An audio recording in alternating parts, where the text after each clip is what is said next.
JNB exam IQ पे आपका स्वागत है। चलिए प्रारंभ करते हैं। जो नए हैं प्लीज़ सब्सक्राइब कर लें और वीडियो को लाइक भी जरूर कर दें। PDF प्राप्त करना हो तो आप डिस्क्रिप्शन में जो टेलीग्राम लिंक है उसमें जाएं और चैनल को वहां से ज्वाइन कर लें। अभिलेखों के अनुसार नालंदा विश्वविद्यालय को आक्रमणकारियों ने कितने बार नष्ट किया था? एक बार, दो बार, तीन बार या चार बार? मैं जब तक क्वेश्चन पढ़ूंगा आप एक आंसर अपने मन में और कोई भी ऑप्शन आप चुन के अपने दिमाग में रखेंगे। जब मैं आंसर कहूंगा तो आपको वो प्रश्न याद हो जाएंगे लंबे समय तक। ठीक है, चलिए तो क्या हो जाएगा इसका आंसर? इसका आंसर हो जाएगा तीन बार। याद रखेंगे, पहला जो आक्रमण हुआ था वो हुआ था स्कंदगुप्त के समय में।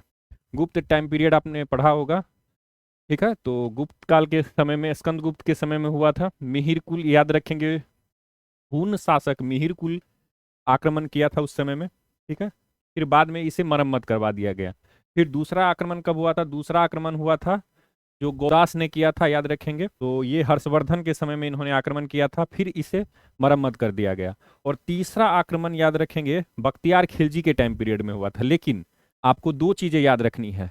आप जब BPSC का जब आप आंसर देखेंगे तो वहां पे आपको 1193 आपको नजर आएगा। ठीक है, और कहीं कहीं पर आपको 1199 भी नजर आएगा, 1199 भी नजर आएगा। याद रखेंगे दोनों गूगल करने के बाद आपको 1199 भी दिख सकता है और 1193 भी।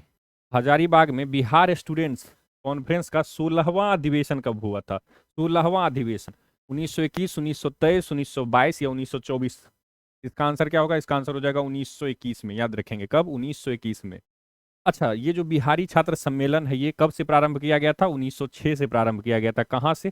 तो पटना से, पटना कॉलेज से। ठीक है, और जो संस्थापक हैं वो थे डॉक्टर राजेंद्र प्रसाद। कुछ अन्य प्रमुख नेता श्री कृष्ण सिंह, अनुग्रह नारायण सिंह सिन्हा। और इसका उद्देश्य क्या था? ये शैक्षिक, राजनीतिक, सामाजिक मुद्दों से अवगत करवाना छात्रों को। ठीक है, ताकि छात्र, आपको पता होगा कि जहां भी आप क्रांति देखेंगे तो क्रांति के जड़ में आपको छात्र ही नजर आते हैं। ठीक है, इसलिए बिहार में भी छात्रों को जगाने का प्रयास किया गया था। ठीक है, चलिए आगे बढ़ते हैं। कौन सा जिला दरभंगा संभाग के जिलों में शामिल नहीं है? यानी कि दरभंगा प्रमंडल, ये दरभंगा कमिश्नरी में कौन सा जिला नहीं आता है? दरभंगा, मधुबनी, समस्तीपुर या सीतामढ़ी? क्या होगा आंसर? इसका आंसर हो जाएगा सीतामढ़ी। ठीक है, अच्छा ये जो सीतामढ़ी है ये किस प्रमंडल में आता है? तो तिरहुत प्रमंडल में। तिरहुत प्रमंडल में कौन कौन जिले आते हैं? तो टोटल 6 जिले हैं। मुजफ्फरपुर, पूर्वी चंपारण, पश्चिमी चंपारण, शिवहर, सीतामढ़ी, वैशाली। ठीक है, तो ये भी ध्यान में रखेंगे। अगला है 9 जनवरी 2024 को बिहार के किस जिले की नसरीन शेख को राष्ट्रपति द्रौपदी मुर्मू ने अर्जुन पुरस्कार से सम्मानित किया? अर्जुन पुरस्कार से सम्मानित किया किस बिहार की वो प्लेयर हैं? तो नसरीन शेख। अब ये कहाँ से आती हैं? तो ये आती हैं जोगबनी से। जोगबनी आता है किस जिले में? तो अररिया जिले में। याद रखेंगे कहाँ पे? अररिया जिले में। ठीक है, तो ये भी याद रखेंगे। टोटल 26 खिलाड़ियों को ये सम्मान प्राप्त हुआ है, अर्जुन पुरस्कार। और ये जो नसरीन शेख है ये खो खो की प्लेयर है। खेल भी याद रख सकते हैं आप, खो खो। चलिए अगले प्रश्न पे आ जाते हैं। अब आपको टोटल 26वां प्लेयर के बारे में आपको दे दिया गया है। बिहार से कौन है? तो नसरीन शेख, ये याद रखेंगे, एकदम इंपॉर्टेंट है। इसके अतिरिक्त कुछ खेल इंपॉर्टेंट है जहां से प्रश्न विगत एग्जाम्स में पूछे गए हैं, जैसे शतरंज से, क्रिकेट से, गोल्फ से, कुश्ती से, दृष्टिबाधित यानी कि दृष्टिबाधित क्रिकेट से। तो ये जो इंपॉर्टेंट है आपको मैंने उसे हाईलाइट कर दिया है। बाकी सारे जो खिलाड़ी हैं, खेल हैं, वो सारे इंपॉर्टेंट है। आपको ना सिर्फ खिलाड़ी का नाम याद रखना है बल्कि वो किस खेल से संबंधित है वो भी आपको याद करने हैं। ठीक है, दो चार बार अगर आप पूरा पढ़ेंगे तो इसमें से अधिकांश आपको याद ऐसे ही हो जाएगा। ठीक है, चलिए अगला है बिहार में 1937 में गठित प्रथम भारतीय मंत्रिमंडल का नेतृत्व किसने किया था? वर्ष 1937 में। याद रखेंगे 1935 के एक्ट में दिया हुआ था, 1935 के एक्ट में दिया हुआ था कि चुनाव करवाए जाएंगे, और चुनाव हुए कब? 1937 में। और बिहार में जो गठन हुआ था पहला मंत्रिमंडल का, पहला कैबिनेट का गठन हुआ था, उसमें याद रखेंगे मोहम्मद यूनुस ये बने थे सर्वप्रथम भारत बिहार के प्रधानमंत्री। उस समय में प्रीमियर होते थे, जो वर्तमान समय में चीफ मिनिस्टर के पोस्ट पे हैं। तो आप दोनों कह सकते हैं। ठीक है, चीफ मिनिस्टर या फिर प्रीमियर। तो श्री कृष्ण सिंह इनके बाद आए थे। तो आप डेट भी देख सकते हैं। मोहम्मद यूनुस कब आए थे? 1 तारीख को आए थे अप्रैल में।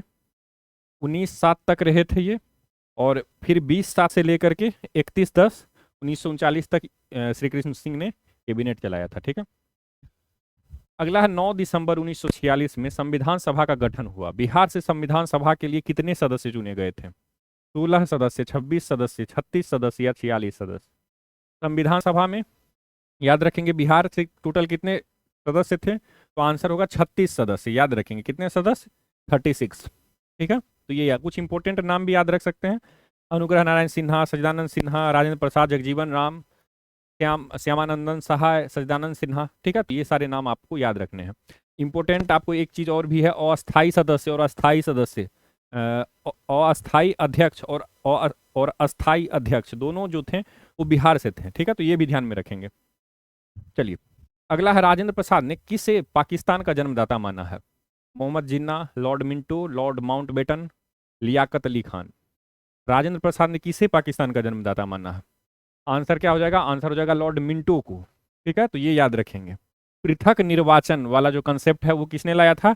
तो मिंटो ने लाया था। याद रखेंगे, इसीलिए इन्हें जनक कहा जाता है। 1909 का आपने पढ़ा है अधिनियम, तो वो कहीं ना कहीं इसी से भारत परिषद अधिनियम 1909 के जो जन्मदाता है वो यही है, लॉर्ड मिंटो। ठीक है, मार्ले मिंटो सुधार आपने पढ़ा होगा, मार्ले मिंटो रिफॉर्म। चलिए, और कुछ एक्सप्लेनेशन भी आप पढ़ेंगे पीडीएफ में, आप एक्सप्लेनेशन जरूर पढ़ेंगे। क्वेश्चन तो आप पढ़ेंगे ही, साथ साथ एक्सप्लेनेशन में मैं काफ़ी सारी चीज़ें वहीं पे आपको ऐड कर देता हूं, ताकि कम से कम समय में आपको अधिक से अधिक प्रश्न आपके सॉल्व हो सके। ठीक है, चलिए, अगला है उस क्षेत्र की पहचान करें जहां संथालों ने 1855 से लेकर 1856 तक में अपनी सरकार की घोषणा कर दी थी।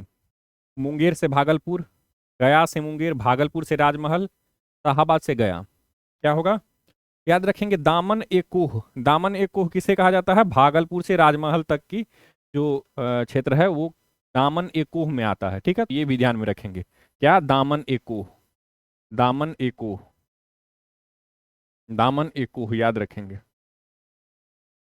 ठीक है, अगला है 1857 के विद्रोह ने बिहार के कई नगरों को प्रभावित किया। बिहार के विभिन्न नगरों में विद्रोह के विस्फोट का सही क्रम निम्नलिखित में से कौन करता है? ऑप्शंस दिए हुए हैं, यानी कि जो बिहार में 1857 की क्रांति हुई कहाँ से स्टार्ट हुई, फिर कहाँ हुई, उसके बाद कहाँ हुई, फिर कहाँ हुई, तो इस तरह से आपको एक क्रम में बताना है। ऑप्शन आपको दिए हुए हैं, पटना, मुजफ्फरपुर, रोहिणी, जगदीशपुर। इसी को आगे पीछे करके आपसे पूछा गया है। क्या आंसर होगा? इसका आंसर सबसे पहले याद रखेंगे रोहिणी में। कहाँ पे? रोहिणी में। रोहिणी के बाद पटना, फिर मुजफ्फरपुर, फिर जगदीशपुर लास्ट में। इस तरह से आप याद रखेंगे, रोहिणी, पटना, मुजफ्फरपुर, जगदीशपुर। ठीक है, अगला है बिहार के किस नेता ने महात्मा गांधी के साथ किसान आंदोलन का नेतृत्व किया? बाबा रामचंद्र, राजकुमार शुक्ल, डॉक्टर राजेंद्र प्रसाद, रफी अहमद किदवई। किसने किया था? इसका आंसर क्या हो जाएगा? राजकुमार शुक्ल। ठीक है, तो ये भी ध्यान में रखेंगे। इंपॉर्टेंट है डेट, 10 तारीख को गांधी जी पहुंचे थे, 7 तारीख को चले थे। ठीक है, कलकत्ता से 7 तारीख को निकले थे, 10 तारीख को पहुंचे थे। ठीक है, फिर 15 तारीख को ये इंपॉर्टेंट जो भी नेता है उनसे संपर्क करते हैं, और 19 तारीख से याद रखेंगे, 19 तारीख से इनका आंदोलन शुरू हो गया था, चंपारण आंदोलन। चलिए, और कुछ इंपॉर्टेंट नाम भी है उनके साथ। कौन कौन इंपॉर्टेंट नाम है? तो राजकुमार शुक्ल, धरणीधर, रामनवमी प्रसाद। ठीक है, तो ये भी ध्यान में रखेंगे। बिहार के सुप्रसिद्ध संत शरफुद्दीन मनेरी का संबंध सूफियों के किस संप्रदाय से है? चिश्ती, फिरदौसी, सुहरावर्दी या फिर कुब्रावी? तो शरफुद्दीन मनेरी का संबंध किससे है? तो याद रखेंगे फिरदौसी से। किससे? फिरदौसी से। अब एक और याद रखेंगे, यही जो व्यक्ति हैं, नाम है संत शरफुद्दीन मनेरी। इन्होंने क्या किया है? तो एक सुहरावर्दी की अरबी कृति, यानी कि अरबी में जो बुक है अदब उल मुरीदीन, अदब उल मुरीदीन पे क्या लिखा है? भाष्य लिखा है। भाष्य यानी टीका, आप एक तरह से टीका टिप्पणी कह सकते हैं, कमेंट आप एक तरह से कह सकते हैं। ठीक है, यानी कि उसको और भी अच्छे से एक्सप्लेन किया है, इस तरह से आप याद रखेंगे। तो अदब उल मुरीदीन। साथ ही साथ इनकी जो एक प्रमुख कृति है वो कौन सा है? मकतूबात ए शादी, मकतूबात ए शादी। अगला है मध्यकाल में बिहार शरीफ का नगर महत्वपूर्ण रहा। बिहार शरीफ वर्तमान समय में नालंदा की मुख्यालय है। ये बिहार शरीफ नालंदा जिले की, बिहार के नालंदा जिले की जो मुख्यालय है वो कहाँ है? बिहार शरीफ में। ठीक है, तो बिहार शरीफ का जो इम्पोर्टेंट रोल है मध्यकाल में वो किस रूप में है? व्यापारिक केंद्र के रूप में, विद्या के केंद्र के रूप में, प्रशासनिक केंद्र के रूप में, धार्मिक केंद्र के रूप में। आपसे पूछा गया है इसमें कौन कौन सा सही होगा, तो इसका क्या आंसर हो जाएगा? इसका आंसर हो जाएगा, याद रखेंगे, 2 और 4। यानी कि एक तो विद्या के केंद्र में इंपॉर्टेंट है और साथ ही साथ धार्मिक केंद्र में इंपॉर्टेंट है। ठीक है, तो ये दोनों चीज याद रखेंगे। ठीक है, चलिए। बिहार विधान परिषद की प्रथम बैठक 20 जनवरी 1913 को बांकीपुर में हुई थी। यानी कि बिहार विधान परिषद, एक तो ये याद रखेंगे कि इसकी प्रथम बैठक कब हुई थी, तो 1913 में हुई थी। 1913 यानी 20 जनवरी 1913 को बिहार विधान परिषद की बैठक हुई थी। ये प्रश्न पूछा भी गया है एक बार एग्जाम में, तो ये याद रखेंगे। संभवतः वो दरोगा का एग्जाम था, तो 1913 में हुई थी। अब कहाँ हुई थी, तो बांकीपुर, बांकीपुर पटना, यानी कि बांकीपुर का मैदान, गांधी मैदान। आप इस तरह से याद रखेंगे, पटना में हुई थी बिहार विधान परिषद की प्रथम बैठक। अब बोला जा रहा है आपसे कि जो 1861 का भारत परिषद अधिनियम था और 1909 का भारत परिषद अधिनियम था, इन दोनों में संशोधन करना पड़ा बिहार विधान परिषद का गठन करने के लिए। तो गठन करने के लिए संशोधन करके गवर्नमेंट ऑफ इंडिया एक्ट 1912 के द्वारा बिहार विधान परिषद का गठन किया गया। अब आपसे पूछा जा रहा है कितने सदस्य उसमें रखे गए थे, कितने पदेन सदस्य थे, कितने निर्वाचित सदस्य थे, कितने मनोनीत सदस्य थे। ठीक है, तो आपको ये दो ऑप्शन, आपको ऑप्शन में 21 तो नजर आ रहा होगा, 19 भी नजर आ रहा होगा। यानी कि मनोनीत सदस्य कितने थे, 19, निर्वाचित सदस्य कितने थे, 21, लेकिन पदेन सदस्य कितने थे, ये थोड़ा सा मैंने ऑप्शन को थोड़ा सा आपको ट्विस्ट किया ऑप्शन को। तो इसका क्या आंसर हो जाएगा? इसका आंसर हो जाएगा, याद रखेंगे, 3 पदेन सदस्य थे। कितने थे? 3 पदेन सदस्य थे। 21 निर्वाचित सदस्य थे, ठीक है, और 19 मनोनीत सदस्य थे। ठीक है, आपसे टोटल भी संख्या में पूछा जा सकता है, तो आपको ये भी याद रखना है। ठीक है, टोटल 42 सदस्य थे। कितने थे? 42। ठीक है, 3, 21 और 19। ठीक है, तो ये ध्यान में रखेंगे। 43 सदस्य हो गया। कितना हो गया? 43। चलिए अगला प्रश्न देख लेते हैं। 1866 से 67 के नील खेतीहरों के बिहार में हुए विद्रोह के क्षेत्र की पहचान करें। 1866-67 के मध्य जो नील का हुआ था विद्रोह बिहार में, उसमें बिहार का कौन सा जो क्षेत्र है वो प्रभावित था? ऑप्शन आपको दिया हुआ है, मुजफ्फरपुर एवं छपरा, मधुबनी एवं बेगूसराय, दरभंगा एवं चंपारण, चंपारण एवं मुजफ्फरपुर। क्या होगा आंसर इसका? इसका आंसर हो जाएगा दरभंगा एवं चंपारण। याद रखेंगे कौन कौन, दरभंगा एवं चंपारण। स्टार्ट कहाँ से हुआ था? ऑप्शन आपसे ये भी पूछा जा सकता है क्वेश्चन में, तो याद रखेंगे सबसे पहले लाल सरैया कोठी, नाम याद रखेंगे, लाल सरैया कोठी से ये प्रारंभ हुआ और दरभंगा चंपारण यहाँ तक आपको ये फैला हुआ नजर आता है। ठीक है, तो ये भी ध्यान में रखेंगे। अगला है, किसने किसने दुखी दुखी आत्मा, दुखी हृदय जैसे छद्म नामों के तहत लिखकर चंपारण के किसानों की दुर्दशा पर प्रकाश डाला? किसने ऐसा किया? पीर मोहम्मद मुनीस, सहजानंद सरस्वती, राजेंद्र प्रसाद, SN सिन्हा। क्या होगा आंसर? पीर मोहम्मद मुनीस। याद रखेंगे कौन? पीर मोहम्मद मुनीस। अगला है, 15 जनवरी 2024 को नीति आयोग द्वारा जारी एक रिपोर्ट के अनुसार बताएं कि गरीबी रेखा से बाहर आने वालों में बिहार का कौन सा स्थान है? पहला, दूसरा, तीसरा, अंतिम। आंसर हो जाएगा दूसरा। याद रखेंगे कौन सा स्थान है? दूसरा। क्यों?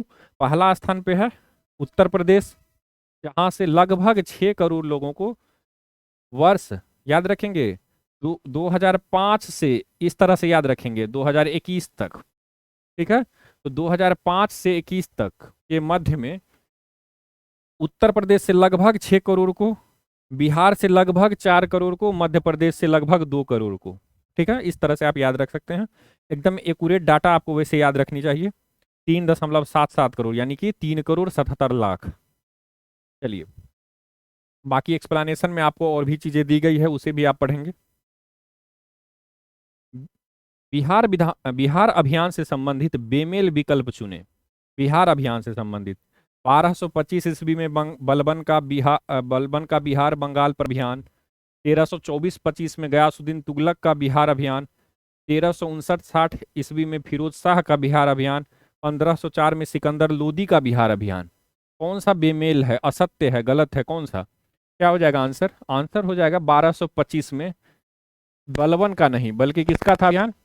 इल्तुतमिश का। टाइम पीरियड अगर आपको याद होगा तो आप ऐसे भी कॉमन सेंस से भी आप इसका आंसर बना सकते हैं। क्या हो जाएगा? इल्तुतमिश का बंगाल बिहार बंगाल अभियान। तो इंपॉर्टेंट है, नाम भी याद रखेंगे।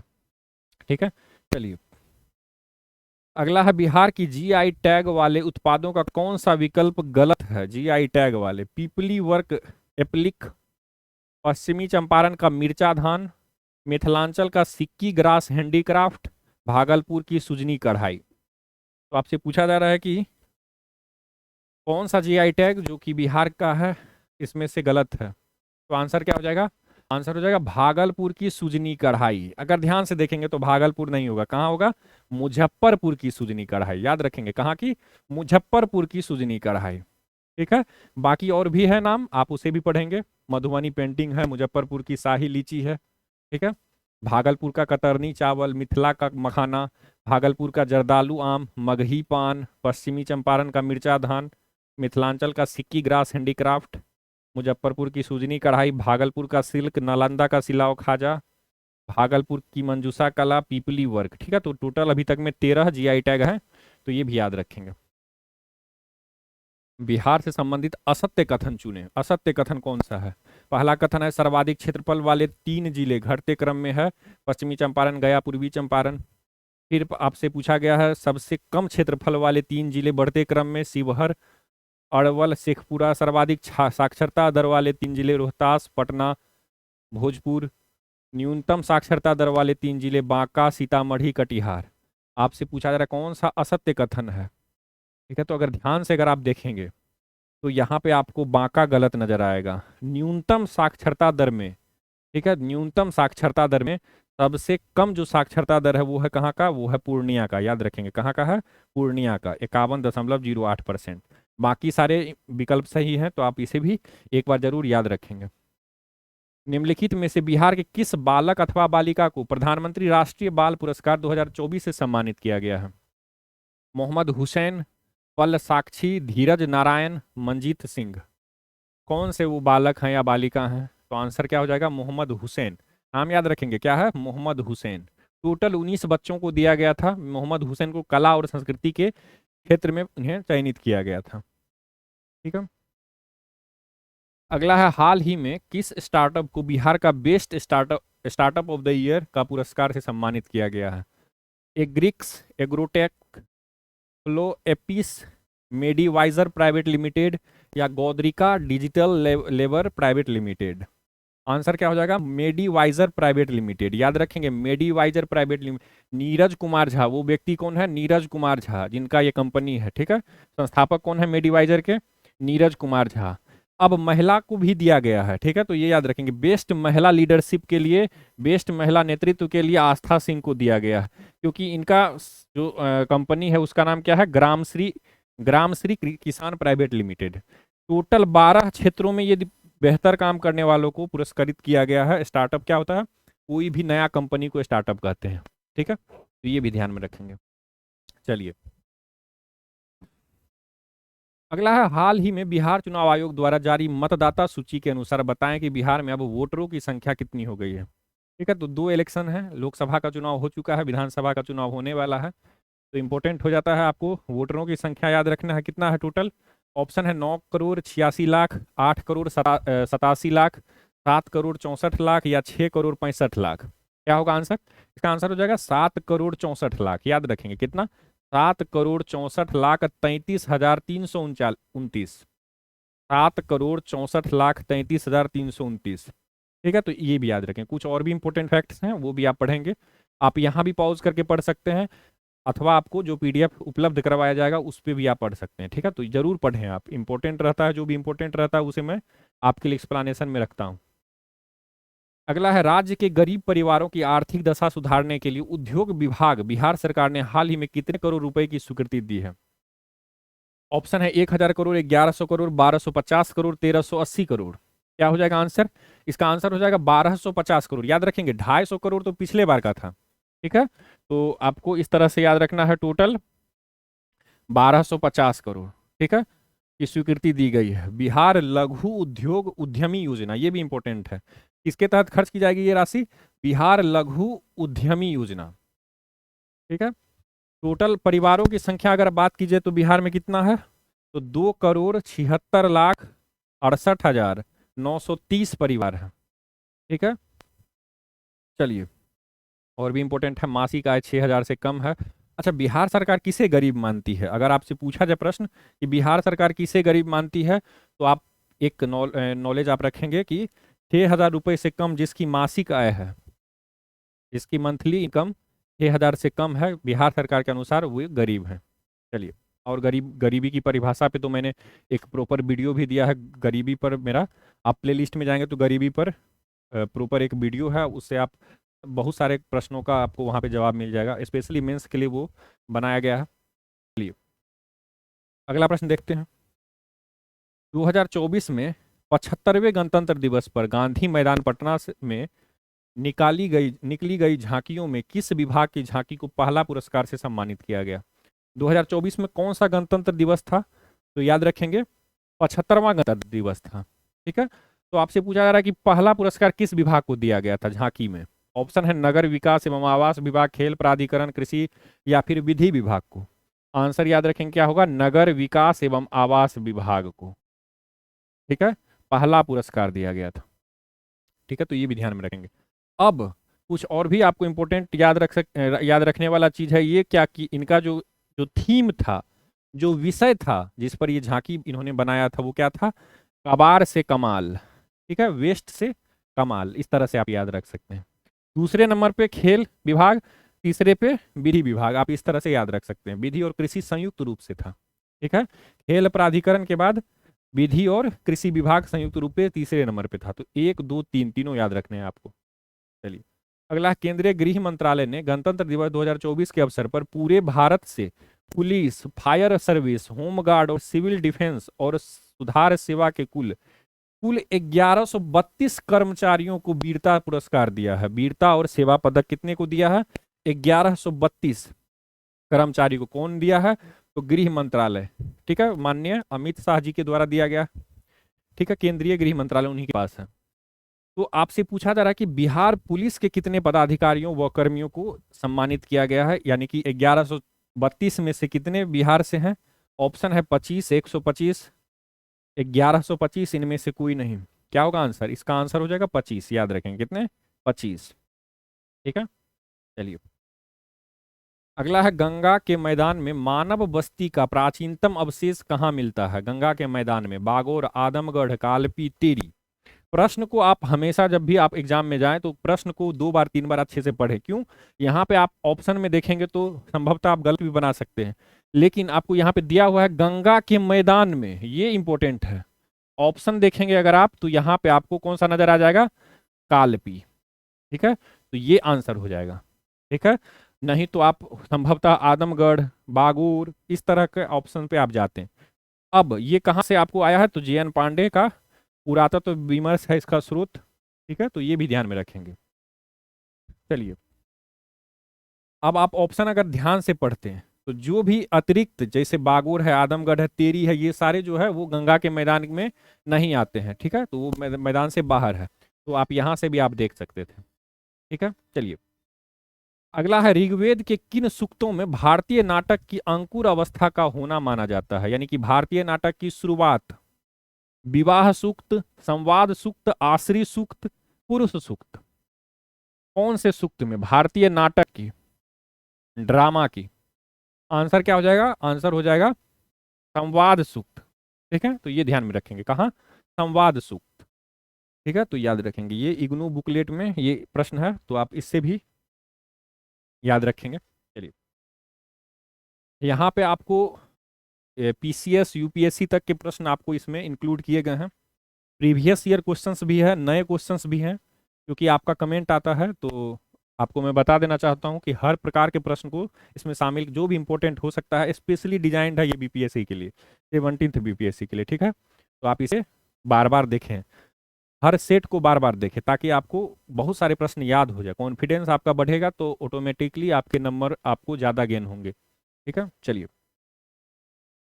चलिए, अब अगला प्रश्न है, निम्नलिखित में से कौन सा एक वैदिक अनुष्ठान उन लोगों को जो ब्राह्मण वर्ग के बाहर थे इनमें प्रविष्ट कराने के लिए किया जाता था, यानी कि जो ब्राह्मण नहीं थे उन्हें ब्राह्मण बनाने के लिए कौन सा यज्ञ किया जाता था या फिर अनुष्ठान किया जाता था? ऑप्शन है अग्निस्तोम, व्रात्यस्तोम, अपर्तोयम या फिर पांचरात्र। क्या होगा आंसर? इसका आंसर हो जाएगा व्रात्यस्तोम। याद रखेंगे, व्रात्य कहा किसको जाता था? जो ब्राह्मण नहीं थे उन्हें क्या कहा जाता था? वो व्रात्य कहा जाता था। ठीक है, तो ये याद रखेंगे, ब्राह्मण वर्ग के बाहर के लोग व्रात्य कहलाते थे और ब्राह्मण वर्ग में लाने के लिए व्रात्यस्तोम यज्ञ करवाया जाता था। इसके अतिरिक्त अग्निस्तोम यज्ञ, पांचरात्र यज्ञ, ये सब क्या क्या है तो आप इसे भी पढ़ेंगे। अगला है, निम्नलिखित में से कौन सा एक वैदिक साहित्य में उल्लिखित नहीं है?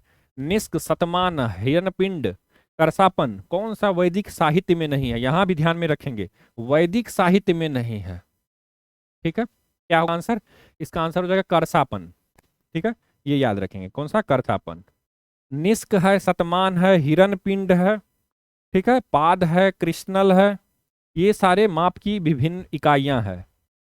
अब ये जो करसापन है इसका उल्लेख याद रखेंगे, करसापन का उल्लेख सर्वप्रथम पाणिनि के अष्टाध्यायी में खास करके सूत्र साहित्य में मिलता है। ठीक है, तो ये भी ध्यान में रखेंगे। अगला है, बौद्ध परंपरा के अनुसार किसका बाल भक्षक से बाल रक्षिका में परिवर्तन हो गया? जो बालक को मारने वाले या भक्षण करने वाले से बालक को बचाने वाले में बाल भक्षक से बाल रक्षिका में परिवर्तन हो गया। मारीची, तारा, हारिती या पाटिनी, किसका हो गया है? तो याद रखेंगे हारिती का। किसका? हारिती का। चलिए, ये क्या थी? तो ये यक्षिणी थी। ठीक है, तो ये भी ध्यान में रखेंगे। चलिए, तारा नाम इंपॉर्टेंट है, ये याद रखेंगे, बोधिसत्व की पत्नी का नाम है तारा, तारा देवी। अगला है, विजयनगर के शासक कृष्णदेव राय ने कौन सा नगर बसाया था? चंद्रागिरी, नागलपुर, उदयगिरी, वारंगल, कौन सा शहर विजयनगर के शासक कृष्णदेव राय के द्वारा बसाया गया था? तो आंसर क्या हो जाएगा? नागलपुर। याद रखेंगे, कौन सा? नागलपुर। चलिए, निम्नलिखित में से किसने सुल्तान इल्तुतमिश के प्रधानमंत्री का कार्यवहन किया? इल्तुतमिश का प्राइम मिनिस्टर कौन था? इस तरह से आपसे पूछा जा सकता है। फखुल मुल्क इसामी, मलिक कुतुबुद्दीन हसन गोरी, निजामुल मुल्क मोहम्मद जुनैदी, सैफुद्दीन हसन करिलिग। प्रीवियस ईयर का ही प्रश्न है, कौन था इल्तुतमिश का प्रधानमंत्री? इसका आंसर हो जाएगा निजामुल मुल्क मोहम्मद जुनैदी। यहां से आप याद रख सकते हैं। ठीक है, निजामुल, निजाम का अर्थ भी प्रधानमंत्री होता है, तो इस तरह से भी आप याद रख सकते हैं, निजामुल मुल्क मोहम्मद जुनैदी। ठीक है? चलिए, अब ये जो अवस्था है इल्तुतमिश का, ये गुलाम वंश का प्रारंभिक अवस्था माना जाता है। ठीक है, कुतुबुद्दीन ऐबक काफी कम समय तक थे, काफी कम समय तक वे रहे। इसके बाद जो सारा भार है वो इल्तुतमिश के ऊपर आ गया और इल्तुतमिश ने ही भारत में गुलाम वंश को एक आधार प्रदान किया। ठीक है, तो चाहे वो वित्तीय हो, प्रशासनिक हो, इस तरह से आप याद रखेंगे तो इंपॉर्टेंट हो जाता है। प्रधानमंत्री का नाम कौन है? मोहम्मद जुनैदी। चलिए, अगला है, निम्नलिखित में से सल्तनत काल में प्रदान की जाने वाली कौन सी एक पदवी आधिकारिक पदानुक्रम में सर्वोच्च थी? सल्तनत काल में, सल्तनत काल कब से कब तक है? 1206 से लेकर 1526 तक, यानी मुगल काल से पहले। तो उस समय में सिपाह सालार, अमीर, मलिक खान, कौन सा पदवी सबसे ऊंचा पदवी था? ऑब्वियसली सैनिक के बारे में है तो क्या हो जाएगा? खान। याद रखेंगे, खान याद रखेंगे। ठीक है, अब आपको इंपॉर्टेंट है, यहां से आप देख सकते हैं जैसे सबसे छोटी सैनिक इकाई कौन सी थी? सरखेल। ठीक है, एक अफपा कहलाता था इसके अंतर्गत। अब इसके बाद इसमें कितने होते थे? 10। सरखेल के अंतर्गत 10 चुने हुए एक अस्पा होते थे। ठीक है, इसके बाद सरखेल याद रखेंगे, सरखेल से ऊपर सिपह सलार होता था, सिपह सलार, इसके अंदर 10 सरखेल होते थे। फिर इसके बाद अमीर होता था, इसके अंदर 10 सिपा सालार होता था। फिर मलिक होता था, इसके अंदर 10 आमिर होते थे। फिर खान होता था, खान के अंतर्गत 10 मलिक होते थे। फिर सुल्तान होता था, सुल्तान के अंतर्गत 10 खान होते थे। तो सुल्तान यहाँ पे ऑप्शन में है नहीं, ऑप्शन में सुल्तान नहीं है तो क्या हो जाएगा? सुल्तान नहीं है तो खान। याद रखेंगे। ठीक है, चलिए, अगला है, औरंगजेब द्वारा औरंगजेब द्वारा 1660 ईस्वी में किसको शिवाजी की बढ़ती हुई शक्ति का दमन करने के लिए नियुक्त किया गया था? औरंगजेब के द्वारा 1660 में खफी खां, दिलेर खां, शाइस्ता खां, मुबारिज खां, कौन हो जाएगा आंसर? आंसर हो जाएगा शाइस्ता खां को। ठीक है, ये याद रखेंगे। अगला है, बाबर के वकील निजामुद्दीन ने बाबर की मृत्यु के बाद हुमायूं को उत्तराधिकार से वंचित करने हेतु एक षड्यंत्र रचा था। बाबर के वकील का क्या नाम है? निजामुद्दीन। ठीक है, तो बाबर के, अब यहां भी देखेंगे मुगल वंश का प्रारंभिक अवस्था है और बाबर इस समय में, अब इनकी मृत्यु होती है तो इनके जो वकील हैं निजामुद्दीन, उन्होंने हुमायूं को उत्तराधिकार से वंचित करने हेतु, यानी कि हुमायूं को राजगद्दी प्राप्त नहीं करने देना चाहते थे। कौन? वकील निजामुद्दीन। और किसी और को बनाना चाहते थे। वो कौन व्यक्ति हैं जिन्हें बनाना चाहते थे? मेहंदी ख्वाजा, मोहम्मद जमा मिर्जा, सुल्तान हसन मिर्जा, मोहम्मद सुल्तान मिर्जा। कौन थे वो व्यक्ति? तो आंसर हो जाएगा मेहंदी ख्वाजा। याद रखेंगे, मेहंदी ख्वाजा। ठीक है, तो ये भी ध्यान में रखेंगे। निजामुद्दीन अली मोहम्मद खलीफा इनका पूरा नाम था। इन्होंने हुमायूं को अयोग्य समझा और उनके स्थान पर बाबर के बहनोई तथा बेगम खानजादा के पति, ठीक है, बाबर के बहनोई थे, साथ ही साथ नाम याद रखेंगे, खानजादा के पति। ठीक है, इनको गद्दी पर बैठाना चाहा था, लेकिन मेहंदी ख्वाजा 20 वर्ष से बाबर की सेवा में था, परंतु बाद में अपने जीवन को खतरे में समझकर उसने यह विचार त्याग दिया और हुमायूं का समर्थन किया। ठीक है, इन्हें मृत्यु का भय हो गया, इसलिए इन्होंने अपना जो राजगद्दी पर बैठने की इसकी चाहत थी उसे त्याग दिया। मेहंदी ख्वाजा याद रखेंगे। फिर हुमायूं को बनाया गया कब? 1530 में। 1530 से हुमायूं गद्दी पे बैठे। चलिए, अगला है, किसके नेतृत्व में अंग्रेजी सेना ने पोर्तो नोवो में हैदर अली को पराजित किया था? पोर्तो नोवो में आयरकूट, मेलकॉम, कार्नवालिस, एल्फिस्टन्स, कौन थे वो व्यक्ति? तो पोर्तो नोवो में हैदर अली को किसने पराजित किया था? आयरकूट ने। याद रखेंगे, किसने? आयरकूट। पूरा नाम है सर आयरकूट। इन्होंने 1781 ईस्वी में पोर्तो नोवो में उसे हराया था। किसे? तो हैदर अली को। हैदर अली कौन है? टीपू सुल्तान के पिताजी। ठीक है, तो ये भी याद रखेंगे। निम्नलिखित में से किसके अधीन मराठा घुड़सवार सेना की 25 घुड़सवारों वाली सबसे छोटी इकाई थी? किसके अधीन आता था मराठा घुड़सवार सेना के जो, यानी कि टोटल 25 घुड़सवारों का जो दस्ता था वो किसके अधीन आता था? ठीक है, ऑप्शन है नायक, सर नौबत, हवलदार, जुमलादार। जुमलादार कौन सा होगा आंसर? हवलदार। याद रखेंगे, एक हवलदार के अंतर्गत 25 घुड़सवार जवान होते थे, तो ये भी याद रख सकते हैं आप। ठीक है, और 5 हवलदारों का एक जुमला होता था, जिसके मतलब जुमला के जुमलादार, और 10 जुमलादारों की 1 हजारी होती थी, और 5 1 हजारियों के ऊपर एक पंच हजारी होता था, और वह सर नौबत के अंतर्गत आता था। तो यहाँ पे अगर बड़ी जो पदक्रम में जो बड़ा है वो कौन सा है? सर नौबत। छोटा कौन सा है? हवलदार। ये मराठा घुड़सवार सेना की बात की जा रही है। चलिए, अगला है, लॉर्ड हेस्टिंग्स के न्यायिक सुधारों से संबंधित निम्नलिखित में से कौन सा एक कथन सही नहीं है? लॉर्ड हेस्टिंग्स के टाइम पीरियड में, ऑप्शन है, लॉर्ड हेस्टिंग्स ने व्यवस्था दी थी कि प्रत्येक थाने में एक मुंसिफ हो। ये लॉर्ड वारेन हेस्टिंग्स की बात की जा रही है यहाँ पे। ठीक है, तो लॉर्ड हेस्टिंग्स ने व्यवस्था दी थी कि प्रत्येक थाने में एक मुंसिफ हो।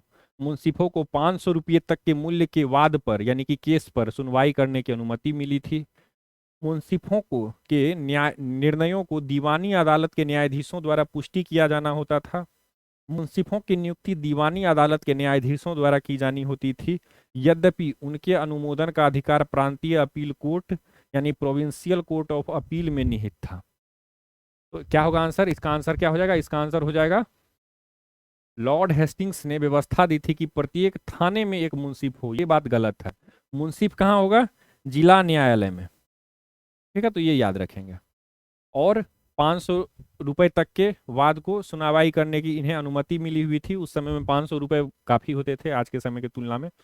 मुंसिफों के निर्णय को दीवानी अदालत के, दीवानी क्या होता है? दीवानी और फौजदारी। फौजदारी में क्रिमिनल केस आते हैं, ठीक है, मर्डर, इस तरह के केस। और दीवानी में जमीन से संबंधित, उत्तराधिकार का वाद, गोद लेने वाला, एडॉप्टेशन वगैरह, ये सारे इस दीवानी में आते हैं। ठीक है, चलिए, अगला है, मराठों के साथ होने वाली किस संधि को वारेन हेस्टिंग्स कागज का टुकड़ा मात्र मानता था? मंदसौर, ग्वालियर, सुरजी, अर्जनगांव, पुरंदर, कौन से? क्या होगा आंसर? इसका आंसर क्या होगा? इसका आंसर हो जाएगा पुरंदर। याद रखेंगे, पुरंदर की संधि को कागज का टुकड़ा मानता था वारेन हेस्टिंग्स, यानी उसका वैल्यू वो नहीं देता था। चलिए, पुरंदर की संधि कब हुई थी? तो 1776 ईस्वी में। किसके मध्य हुई थी? अंग्रेजों के साथ। किसका? तो माधवराव नारायण राव का, माधवराव नारायण राव। ठीक है, तो ये याद रखेंगे। और ये वही टाइम पीरियड है, यानी कि 1761 में पानीपत के युद्ध में मराठाओं की पराजय हुई थी, लेकिन मराठाओं ने फिर से अपने को संगठित किया और फिर मजबूती से 1775 तक, याद रखेंगे 1775 तक इन्होंने अपने आप को इतना स्ट्रॉन्ग कर लिया कि अंग्रेजों को विवश होकर के संधि करना पड़ा। 20 वर्षों की संधि अंग्रेजों के साथ इनकी हुई थी। चलिए, अगला है, किसकी अध्यक्षता में वह प्रथम न्यायिक योजना बनी थी जिसके अंतर्गत बंगाल, बिहार व उड़ीसा को जिलों में बांटा गया था तथा प्रत्येक जिले को एक कलेक्टर के अधीन रखा गया था? प्रथम न्यायिक योजना। अब क्या हुआ? अब आपको पता होगा 1580 में बिहार किसके अधीन आ गया था? बिहार चला गया था अकबर के अधीन। ठीक है, तो अकबर के टाइम पीरियड में बिहार हो या बंगाल हो या उड़ीसा हो, वो जिलों में बांटा हुआ नहीं था। जो वर्तमान समय में हम देखते हैं बिहार में 38 जिले, इस प्रकार से जिलों, बिहार में जिलों की जो है डिस्ट्रीब्यूशन ऑफ जो डिस्ट्रिक्ट्स हैं वो कब किया गया था? वो किया गया था कब? किसके टाइम पीरियड में? ऑप्शन है Robert Clive, Marcus Wellesley, Warren Hastings या जॉन मैकफर्सन। आंसर क्या हो जाएगा? इसका आंसर हो जाएगा वारेन हेस्टिंग्स के टाइम पीरियड में। याद रखेंगे, किसके टाइम पीरियड में प्रथम न्यायिक योजना बनाया गया था? वारेन हेस्टिंग्स के टाइम पीरियड में। ठीक है, फिर बिहार को बांटा गया, अलग अलग जिलों में कलेक्टरों की नियुक्ति की गई। चलिए, अगला प्रश्न देखते हैं।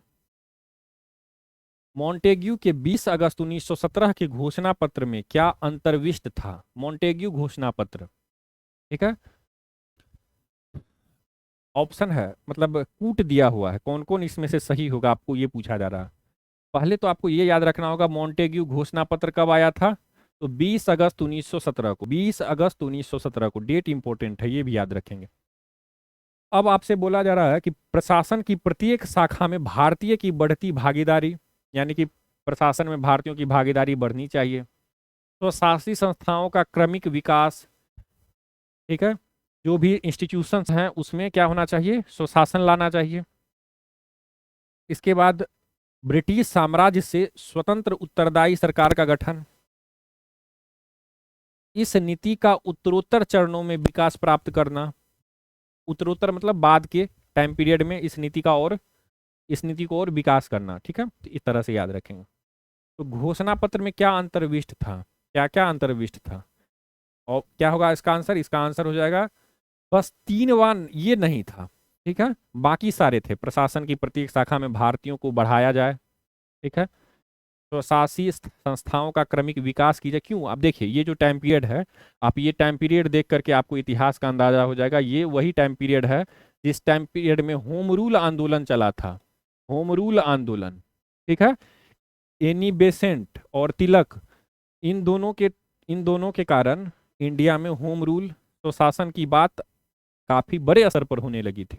ठीक है, तो घोषणा पत्र के माध्यम से प्रशासन में भारतीयों की भागीदारी बढ़ाई जाए, ये बात कही गई। तो शासी संस्थाओं का क्रमिक विकास किया जाए, ये भी बात कही गई। और बाद में और भी इसे एक्सपेंड किया जाए, इस तरह से बात की गई। लेकिन ब्रिटिश साम्राज्य से स्वतंत्र उत्तरदायी सरकार का गठन किया जाए, ये बात नहीं कही गई थी। ठीक है, अगला है, निम्नलिखित कथनों पर विचार कीजिए। अब याद रखेंगे कुछ नेता। अब एक और भी चीज आप याद रखेंगे कि कंसेप्ट आपको याद रखना है। यही घोषणा पत्र है, इसी के तहत आप देखेंगे 1919 का अधिनियम आया था। और उसके बाद आप देखेंगे कि कांग्रेस में बंटवारा हो गया। क्यों बंटवारा हो गया? कुछ नेता चाहते थे कि नहीं, अंग्रेजों का साथ दिया जाए, ये चाहते हैं हमें प्रशासन में भागीदारी दी, यानी कि कुछ ये हो रहा था कि अंग्रेजों का सपोर्ट किया जाए, ये अच्छा काम कर रहे हैं। और कुछ नेता कहते थे कि नहीं, इतने से कुछ नहीं होने वाला है। तो आगे चल करके आप देखेंगे स्वराज पार्टी का गठन हो जाता है, और भी बहुत सारे चीज उस टाइम पीरियड में होता है। ठीक है, तो ये ध्यान में रखेंगे। अगला है, निम्नलिखित कथनों पर विचार कीजिए। 1909 के अधिनियम के पारित होने के पूर्व मार्ले ने 2 भारतीयों को लंदन की इंडिया काउंसिल में नियुक्त किया। 1909 के अधिनियम के पारित होने के बाद एक भारतीय को भारत में गवर्नर जनरल की काउंसिल में सदस्य नियुक्त किया गया। कौन सा कथन सही है? सही पूछा जा रहा है आपसे। क्या होगा? इसका आंसर होगा दोनों। याद रखेंगे, दोनों बात सत्य है। ठीक है। अब कौन 1909 में, देखिए 1909 में आपको पता है मार्ले मिंटो सुधार। ठीक है। तो मार्ले मिंटो सुधार के अंतर्गत याद रखेंगे 1909 का जो एक्ट था, इससे पहले 2 व्यक्ति केजी गुप्ता और सैयद हुसैन बिलग्रामी, इन दोनों को भेजा गया था लंदन में इंडिया काउंसिल, जो वहां पर 1909 का एक्ट आने वाला था, उसमें क्या क्या भारतीयों के हित में होना चाहिए, इस तरह की बातों पर विचार विमर्श के लिए 2 व्यक्ति को, केजी गुप्ता, सैयद हुसैन बिलग्रामी को, इन्होंने पहले आगे बढ़ाया। फिर जब एक्ट आ गया तो उसके बाद एक व्यक्ति को, याद रखेंगे गवर्नर जनरल उस समय में होते थे, गवर्नर जनरल की काउंसिल में।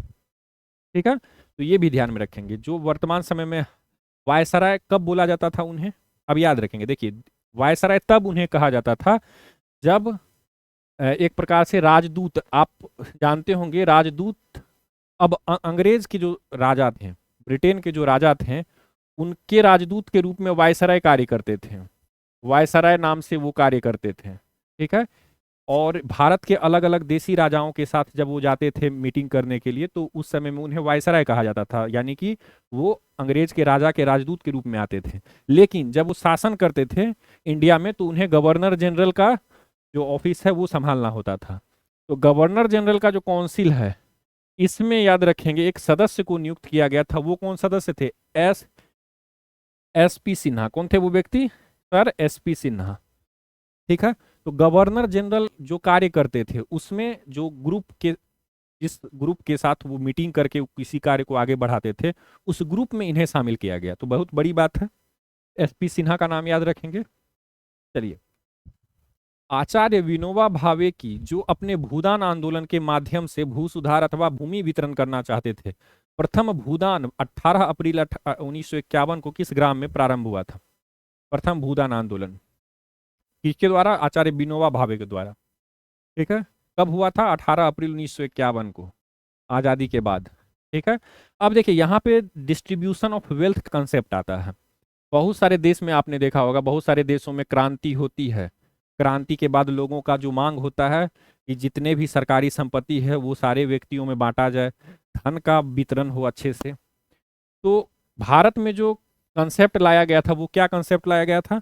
भारत में वो कंसेप्ट लाया गया था कि यहाँ खून खराबा नहीं होगा। यहाँ किसी रूसी क्रांति या चीनी क्रांति के बाद जो स्थिति उत्पन्न हुई थी, खून खराबा हो गया था, तो वो वाला स्थिति यहाँ नहीं होगा। यहाँ पर हम लोग किस तरह से डिस्ट्रीब्यूशन ऑफ वेल्थ करेंगे? तो डेमोक्रेटिक वे में करेंगे। ठीक है। किसी से छीनेंगे नहीं, किसी को मारेंगे नहीं, लेकिन सरकार सबसे इस तरह से सरकार कार्य करेगी कि धन का विकेंद्रीकरण हो। ठीक है। तो इस तरह से सरकार कार्य करेगी, तो लोगों से रिक्वेस्ट करेगी, लोगों का हृदय परिवर्तन करने की बात कही गई थी महात्मा गांधी जी के द्वारा। वही बात आचार्य विनोबा भावे भी कह रहे थे, बड़े बड़े जमींदारों को कह रहे थे कि आप अपने जमीनों को दान स्वरूप दे गरीबों को, ताकि धन इक्वली डिस्ट्रीब्यूट ना भी हो, फिर भी आप इस तरह से कार्य करें कि उन्हें भी रहने खाने योग्य, उन्हें भी सब कुछ प्राप्त हो जाए। तो सरकार के साथ साथ व्यक्तियों का भी महत्वपूर्ण योगदान रहा, आचार्य विनोबा भावे का खास करके। लेकिन पूछा जा रहा है कि ये कहाँ से ये प्रारंभ किए, भूदान आंदोलन कहाँ से प्रारंभ हुआ? आंध्र प्रदेश के उत्तरी तटीय क्षेत्र के श्रीकाकुलम में, आंध्र प्रदेश के नेल्लोर जिले में अल्लूवर में, आंध्र प्रदेश के तेलंगाना क्षेत्र में पोचमपल्ली में, आंध्र प्रदेश के तटीय क्षेत्र में अमलापुरम में। आंसर हो जाएगा आंध्र प्रदेश के तेलंगाना क्षेत्र के पोचमपल्ली में, याद रखेंगे। और विनोबा भावे ने सर्वोदय समाज की स्थापना की, यानी सभी का उदय, अमीर गरीब सबका उदय हो, इस तरह से याद रखेंगे। ठीक है। और अहिंसात्मक तरीके से सामाजिक परिवर्तन लाना चाहा था। सामाजिक परिवर्तन याद रखेंगे, सबसे पहले परिवर्तन कैसे होता है? तो सबसे पहले राजनीतिक परिवर्तन, राजनीतिक परिवर्तन के लिए आर्थिक परिवर्तन होना जरूरी है, और आर्थिक परिवर्तन के बाद ही सोशली चेंज हो सकता है कोई भी समाज। सामाजिक परिवर्तन के लिए आर्थिक रूप से स्ट्रांग होना अत्यंत आवश्यक है, और आर्थिक रूप से स्ट्रांग होने के लिए राजनीतिक रूप से भी स्ट्रांग होना भी जरूरी है। ठीक है। चलिए, मार्च 1947 में नेहरू की पहल पर दिल्ली में आयोजित एशियाई संबंध सम्मेलन एशियन रिलेशन कॉन्फ्रेंस में 20 से अधिक देश शामिल हुए थे। मार्च 1947 में किसके पहल पर इनिशिएट किनके द्वारा किया गया था? नेहरू जी के द्वारा। कहाँ पे? तो दिल्ली में आयोजित किया गया था। कौन सा? एशियाई संबंध सम्मेलन यानी एशियन रिलेशन कॉन्फ्रेंस। इसमें टोटल 20 से भी अधिक देश शामिल हुए थे। निम्नलिखित में से एशिया के बाहर के यानी कि गैर एशियाई देश में से किसने इस सम्मेलन में भाग लिया था? टोटल 20 से भी अधिक देश थे लेकिन सारे एशिया के थे, लेकिन वो कौन से देश थे जो इससे बाहर के थे और भाग लिया था? Canada, Australia, Mexico, Brazil. क्या होगा? ऑस्ट्रेलिया। याद रखेंगे कौन सा? ऑस्ट्रेलिया और न्यूजीलैंड दोनों का नाम इंपॉर्टेंट है। ठीक है, ये ध्यान में रखेंगे। एक्सप्लेनेशन आप पढ़ेंगे और भी बहुत सारी चीज आपको यहाँ पे समझने को मिलेगा। मित्र मेला को बाद में किस नाम से पुनर्निर्मित किया गया? पुनर्नामित किया गया। मित्र मेला को फिर से किस नाम से इनका चेंज किया गया? मित्र मेला का नाम अनुशीलन समिति, युगांतर, अभिनव भारतीय समिति, निबंधमाला। तो याद रखेंगे अभिनव भारत। याद रखेंगे क्या? अभिनव भारत समिति। इस तरह से आपको याद रखना। कब स्टार्ट हुआ था मित्र मेला? 1899 में। और कब चेंज किया गया? 1904 में। ठीक है, तो इस तरह से याद रखेंगे। कहाँ से? तो नासिक से। अब 3 भाई का नाम इंपॉर्टेंट है, वो भी याद रखेंगे। विनायक सावरकर, गणेश सावरकर, नारायण दामोदर सावरकर। ये 3 इंपॉर्टेंट व्यक्ति का नाम याद रखेंगे, सावरकर बंधुओं का। अगला है, निम्न में से कौन इंडियन एसोसिएशन की स्थापना से संबंध नहीं था? Surendranath Banerjee, A.O.. Hume, Anand Mohan Bose, Surya Sen. Answer होगा सूर्यसेन। ठीक है, 26 जुलाई 1876 को इंडियन एसोसिएशन की स्थापना किसके द्वारा की गई थी? आनंद मोहन बोस और सुरेंद्रनाथ बनर्जी के द्वारा। चंदा मात्र 5 रुपये रखा गया था। किसके द्वारा? ताकि सभी व्यक्ति इसमें ज्वाइन कर सके इंडियन एसोसिएशन में। बहुत इंपॉर्टेंट है, याद रखेंगे। ए.ओ. ह्यूम आगे चल के कांग्रेस का भी जो गठन स्थापना है उसमें इंपॉर्टेंट रोल निभाते हैं। उससे पहले इंडियन एसोसिएशन में इंपॉर्टेंट भूमिका निभाते हैं। ठीक है, बाद में यही इंडियन एसोसिएशन कांग्रेस में मर्ज हो जाती है। और उस समय में आपको एक और इंपॉर्टेंट है ब्रिटिश इंडियन एसोसिएशन। 1863 में दादा भाई नेहरू के द्वारा ब्रिटिश इंडियन एसोसिएशन की स्थापना की गई थी। और इसका जो ये इंपॉर्टेंट है, इंडियन एसोसिएशन कांग्रेस से पहले इंपॉर्टेंट संस्था थी और इंडियन एसोसिएशन से भी पहले ब्रिटिश ईस्ट इंडिया एसोसिएशन। इस तरह से आप याद रखेंगे, ब्रिटिश ईस्ट इंडिया एसोसिएशन जो थी वो इंपॉर्टेंट संस्था थी दादा भाई नेहरू की 1866 में। तो इनका जो फी था वो कितना था? 50 रुपया। फिर ये आए इसके बाद तो ये 5 रुपया कर दिए। ठीक है, इंडियन एसोसिएशन। चलिए, अगला है, भारत व पाकिस्तान के बीच 1950 में नेहरू और प्रधानमंत्री लियाकत समझौता किस मुद्दे के हल के लिए हस्ताक्षरित किया गया था? लियाकत अली जो प्रधानमंत्री थे पाकिस्तान के, उनके मध्य एक हस्ताक्षर हुआ था। किसके लिए? अल्पसंख्यकों की सुरक्षा, रजवाड़ों का विलय, सीमा विवाद, सीमावर्ती क्षेत्रों का आर्थिक विकास। 1950 भारत गणतंत्र हुआ था उस समय में, लेकिन एक इंपॉर्टेंट मुद्दा था। कौन सा? अल्पसंख्यकों की सुरक्षा। भारत में मुसलमानों जो उस समय में अल्पसंख्यक थे उन पर, और पाकिस्तान में जो हिंदू अल्पसंख्यक थे उन पर काफ़ी जुल्म देखा जाता था, जिसके कारण इन दोनों ने ये निर्णय लिया। इन दोनों ने 8 अप्रैल 1950 को क्या निर्णय लिया इन्होंने? कि हम अपने देश में मुसलमानों को, आप अपने देश में हिंदुओं को सुरक्षा प्रदान करेंगे। हालांकि पाकिस्तान इस मामले में विफल रहा और वहाँ जो प्रतिशत है हिंदुओं की वो काफ़ी घट गई। ठीक है, लेकिन भारत में अल्पसंख्यकों को अधिकार दिया गया, चाहे वो ना सिर्फ मुसलमान, सिख, ईसाई, जैन, सभी को यहाँ पे धार्मिक स्वतंत्रता, अल्पसंख्यक की जो भी अधिकार है वो सारे अधिकार उन्हें दिए गए। ठीक है, अनुच्छेद 29 और 30 आपने पढ़ा होगा तो याद रखेंगे, उसका एकदम बेहतरीन तरीके से पालन भी किया गया। ठीक है, चलिए अगला देखते हैं। निम्नलिखित में से कौन सी रॉयल इंडियन नेवी विद्रोह 1946 में भाग लेने वालों की मांग नहीं थी? 1946 में आपने पढ़ा होगा, फरवरी 1946 में जो नौसेना है भारत की, उन्होंने विद्रोह कर दिया। और उसके बाद उनकी जो डिमांड थी उसमें से कौन सा डिमांड नहीं था उनके द्वारा? भारतीयों और गोरो नाविकों दोनों के लिए समान वेतन हो, आईएनए तथा अन्य राजनीतिक कैदियों की रिहाई हो। ये इंडियन नेशनल आर्मी, भारतीय राष्ट्रीय फौज जो आज़ाद हिंद फौज, उसके बारे में बात की जा रही है। ब्रिटिश प्रधानमंत्री की गिरफ्तारी, नौसेना का भारतीयकरण, कौन सा इसमें से आपसे पूछा जा रहा है कि डिमांड नहीं था, तो ब्रिटिश प्रधानमंत्री की गिरफ्तारी ये डिमांड नहीं था, बाकी सारे डिमांड थे। ठीक है, आईएनएस तलवार नाम याद रखेंगे। ठीक है, कहाँ पे हुई थी? तो आईएनएस तलवार पे 18 फरवरी 1946, 19 फरवरी 19 फरवरी 1946 से ये प्रारंभ हो गई थी। हालांकि कहीं कहीं पर 18 फरवरी भी दिया जाता है, तो दोनों डेट याद रखेंगे, 18-19।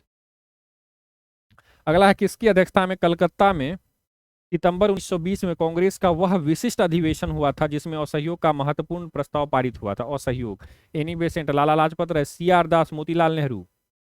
1920, सितंबर 1920 में किसके द्वारा? याद रखेंगे, लाला लाजपत राय। ठीक है, दो तरह के अधिवेशन होते थे। एक होता था अधिवेशन जो स्पेशली किसी किसी मुद्दे पर होता था, उसे विशेष अधिवेशन कहा जाता था। और एक हर बार हर साल होता था लगभग दिसंबर में। और 1885 से लेकर के 1929 तक तो ये डायरेक्ट दिसंबर में ही होता था। ठीक है, तो दिसंबर बाद में फिर चेंज भी कर दिया गया था टाइम, कभी नवंबर कभी सितंबर इस तरह से, लेकिन 29 तक कंटिन्यू दिसंबर में ही हुआ था। तो ये वार्षिक अधिवेशन होता था। लेकिन असहयोग के मुद्दे पर याद रखेंगे स्पेशल अधिवेशन हुआ था। ठीक है, उसके अध्यक्ष कौन थे? लाला लाजपत राय। ठीक है, बाद में दिसंबर में नागपुर में हुआ था कांग्रेस का वार्षिक अधिवेशन, उसमें सीवी राघवाचार्य। तो ये भी याद रखेंगे। इसी टाइम पीरियड में कांग्रेस संविधान में परिवर्तन हुआ था। अगला है, भारतीय स्वतंत्रता संघर्ष के दौरान दत्त ब्रेडले सिद्धांत किससे संबंधित था? दत्त ब्रेडले, साम्यवादी आंदोलन, भारतीयों का सिविल सेवाओं में प्रवेश, कृषि कर की पद्धति, श्रमिक संघ आंदोलन व औद्योगिक विवाद। क्या होगा इसका आंसर? इसका आंसर हो जाएगा साम्यवादी आंदोलन। ठीक है, तो ये ध्यान में रखेंगे। चलिए, भारतीय राष्ट्रीय कांग्रेस के सर्वप्रथम मुस्लिम अध्यक्ष थे? रफी अहमद किदवई, अबुल कलाम आजाद, M.A. अंसारी, बदरुद्दीन तैयब जी। तो पहले जो मुस्लिम अध्यक्ष थे भारतीय राष्ट्रीय कांग्रेस के, वो कौन थे? आंसर बदरुद्दीन तैयब जी। ठीक है, तो ये तीसरे अधिवेशन में मद्रास में जो हुई थी अधिवेशन, उसके अध्यक्ष थे। निम्नलिखित में से साइमन कमीशन का कौन एक सदस्य उदारवादी दल का था, लिबरल था? Sir John Simon, Stephen Walsh, major Attlee, viscount Burnham. क्या हो जाएगा इसका आंसर? साइमन कमीशन का सदस्य उदारवादी दल का था। उदारवादी कौन था? तो याद रखेंगे सर जॉन साइमन। ठीक है, ये लिबरल थे। बाकी लेबर पार्टी के थे क्लेमेंट एटली, ये भी याद रखेंगे। मेजर क्लेमेंट एटली ये श्रमिक दल के थे। टोटल 7 व्यक्ति थे, सातों के सातों अंग्रेज ही थे, लेकिन सर जॉन साइमन का नाम याद रखेंगे।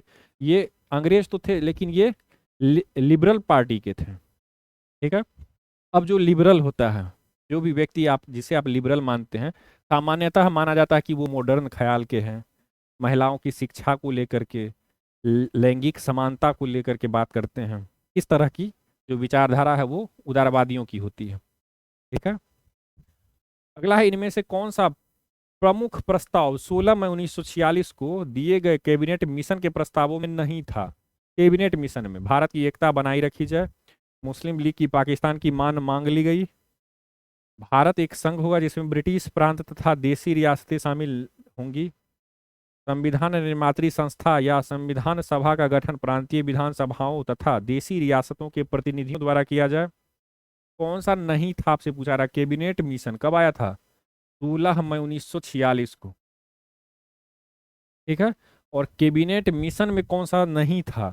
तो क्या होगा? पाकिस्तान की मांग मान ली गई, ये बात गलत है। मानी कब गई थी? माउंटबेटन योजना में, और वो 1947 में आया था। ठीक है, तो ये ध्यान में रखेंगे, बाकी सारे कथन सत्य हैं। अगला है, अकाल के कालक्रम का असत्य विकल्प चुने। आपको पता होगा अंग्रेजों के टाइम पीरियड में भारत से जो खाद्य सामान है वो सारे विदेशों में भेज दिए जाते थे, खास करके लंदन में जो लेबर क्लास, लंदन आपको पता होगा औद्योगिक क्रांति के बारे में कार्ल मार्क्स ने कहा था कि अगर औद्योगिक क्रांति कहीं होगी, इंडस्ट्रियल रिवॉल्यूशन या फिर कहीं भी क्रांति अगर होगी, तो वो वहीं होगी जहां उद्योग है। और औद्योगिक क्रांति कहाँ हुई थी? ब्रिटेन में। तो कार्ल मार्क्स ने भी कहा था कि जो साम्यवादी कम्युनिस्ट आंदोलन होगा वो कहाँ होगा? वो होगा जहाँ पे उद्योग है, यानी कि ब्रिटेन में। तो ऑटोमेटिक जब औद्योगिक क्रांति हुई, वहाँ पर बहुत सारे लेबर थे और वही विद्रोह करते हैं। अगर साम्यवादी विद्रोह होता तो रूस में ना होकर के ब्रिटेन में होता। लेकिन क्योंकि लंदन में आपको पता होगा यूनाइटेड किंगडम में बहुत सारे लेबर रहते थे और उन लेबरों को जो खाना भेजा जाता था वो भारत के द्वारा ही भेजा जाता था। ठीक है, तो भारत से भेजा जाता था और यहाँ पे अकाल आ जाया करता था। ठीक है, तो ये बहुत इंपॉर्टेंट है, याद रखेंगे, यहाँ अकाल आ जाया करता था। और जो इंपॉर्टेंट अकाल आपसे पूछा जा रहा है कि कौन सा अकाल का टाइम पीरियड गलत है। पश्चिमी उत्तर प्रदेश में अकाल 1860-61 में, उड़ीसा बंगाल बिहार में अकाल 1865-66 में, मद्रास मैसूर हैदराबाद में अकाल 1876-78 में, बंगाल में अकाल 1842-43 में। कौन सा अकाल असत्य है, गलत कौन सा है? इसका क्या आंसर हो जाएगा? इसका आंसर हो जाएगा बंगाल में अकाल। ये याद रखेंगे, 1842-43 में, बल्कि 1942-43 में, याद रखेंगे कब? 1942-43 में। ठीक है, ये याद रखेंगे। बंगाल फेमाइन, विकिपीडिया पे इसके लिए एक पेज भी समर्पित है। अगला है, किसके सुझावों पर भारतीयों को सैमन कमीशन से बाहर रखा गया था? Reading, Chelmsford, John Simon, Irwin. किसके सुझाव पर सैमन कमीशन से भारतीयों को, सातों के सातों अंग्रेज ही थे, कोई भारतीय नहीं था, तो वो किसने कहा था? आंसर क्या हो जाएगा? आंसर हो जाएगा लॉर्ड इरविन। ठीक है, तो ये याद रखेंगे। चलिए, अगला है, कंचन एक उन्नत किस्म है किसकी? अंगूर, अमरूद, आंवला, आम। कंचन किसकी एक उन्नत किस्म है? क्या हो जाएगा? आंवला की। ठीक है, कंचन, कृष्णा, बनारसी, ये सारे आंवले से संबंधित हैं। अगला है, धूप से बचने के लिए छाते में रंग संयोजन निम्न में से कौन सा सबसे उचित है? ऊपर काला, नीचे उजला, ऊपर उजला नीचे काला, मात्र काला, मात्र उजला। आंसर क्या होगा?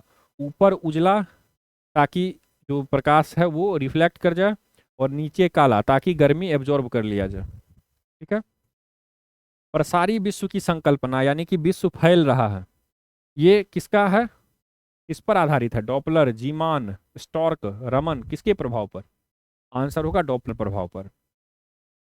अगला है, सूर्यास्त तथा सूर्योदय के समय सूर्य के लाल रंग होने का कारण क्या है? प्रकीर्णन, अपवर्तन, संपूर्ण आंतरिक परावर्तन, परिक्षेपण।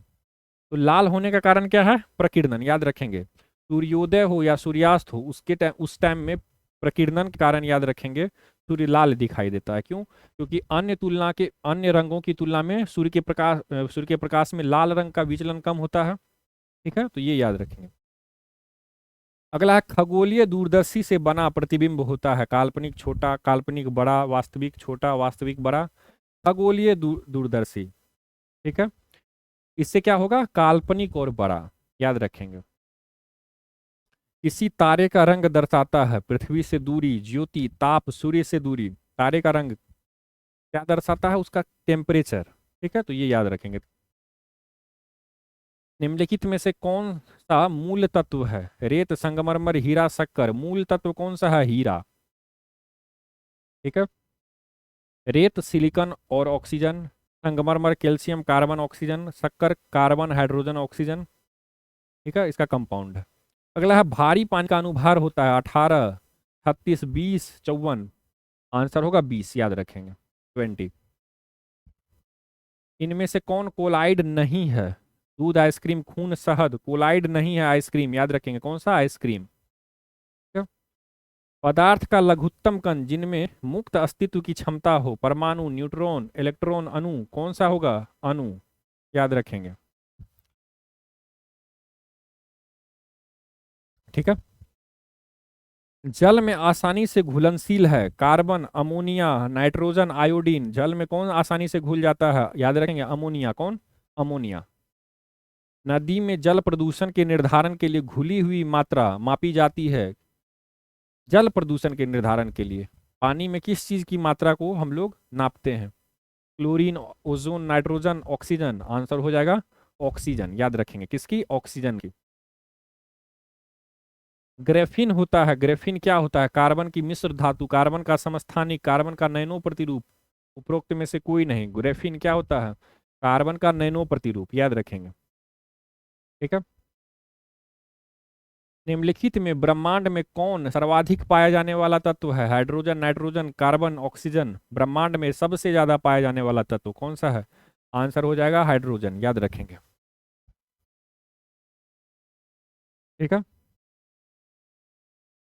धुआं यानी स्मॉग आवश्यक रूप से वायुमंडल में निम्नलिखित की उपस्थिति के कारण होता है। ऑक्सीजन तथा ozone, ozone nitrogen, oxygen nitrogen, nitrogen तथा सल्फर के ऑक्साइड। धुआं, धुआं में इंपॉर्टेंट है नाइट्रोजन, सल्फर के ऑक्साइड, साथ साथ ओजोन भी, याद रखेंगे ओजोन भी इसमें इंपॉर्टेंट भूमिका निभाता है। निम्नांकित में से कौन सी एक धातु बहुत अधिक संख्या में स्वचालित वाहनों, ऑटोमेटेड जो भी व्हीकल होते हैं उसको रखने वाले शहरों की वायु को प्रदूषित कर देती है? Cadmium, lead, chromium, copper. Answer होगा लेड, सीसा, याद रखेंगे। निम्नलिखित में से कौन सा सही सुमेलित नहीं है? Bleaching powder, calcium hypochlorite, washing powder sodium carbonate, baking soda sodium bicarbonate, plaster of Paris calcium bicarbonate. कौन सा सुमेलित नहीं है? क्या होगा आंसर? प्लास्टर ऑफ पेरिस का याद रखेंगे कैल्शियम सल्फेट हेमीहाइड्रेट होता है। क्या होता है? कैल्शियम सल्फेट हेमीहाइड्रेट, ना कि कैल्शियम बाइकार्बोनेट। इंपॉर्टेंट यूज भी है, आप वो भी पढ़ेंगे। चलिए, स्टेनलेस स्टील एक मिश्र धातु है जिसमें लोहे के साथ निम्नलिखित को मिलाते हैं? जस्ता, क्रोमियम, टीन, तांबा। स्टेनलेस स्टील में क्रोमियम मिलाया जाता है, याद रखेंगे।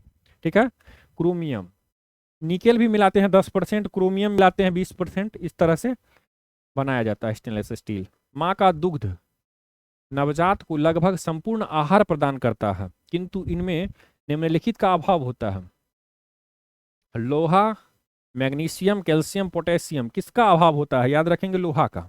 ना सिर्फ माँ के दूध में बल्कि गाय के, भैंस के, ये सब में भी लोहे का अत्यंत कम मात्रा होती है। ठीक है, अगला है, अच्छा होता क्या क्या है, इंपॉर्टेंट ये भी है। कैल्शियम होता है हड्डियों को मजबूत करने के लिए, phosphorus, magnesium, potassium, sodium, zinc, ये सारे इंपॉर्टेंट जो है वो पाए जाते हैं पोषक तत्व।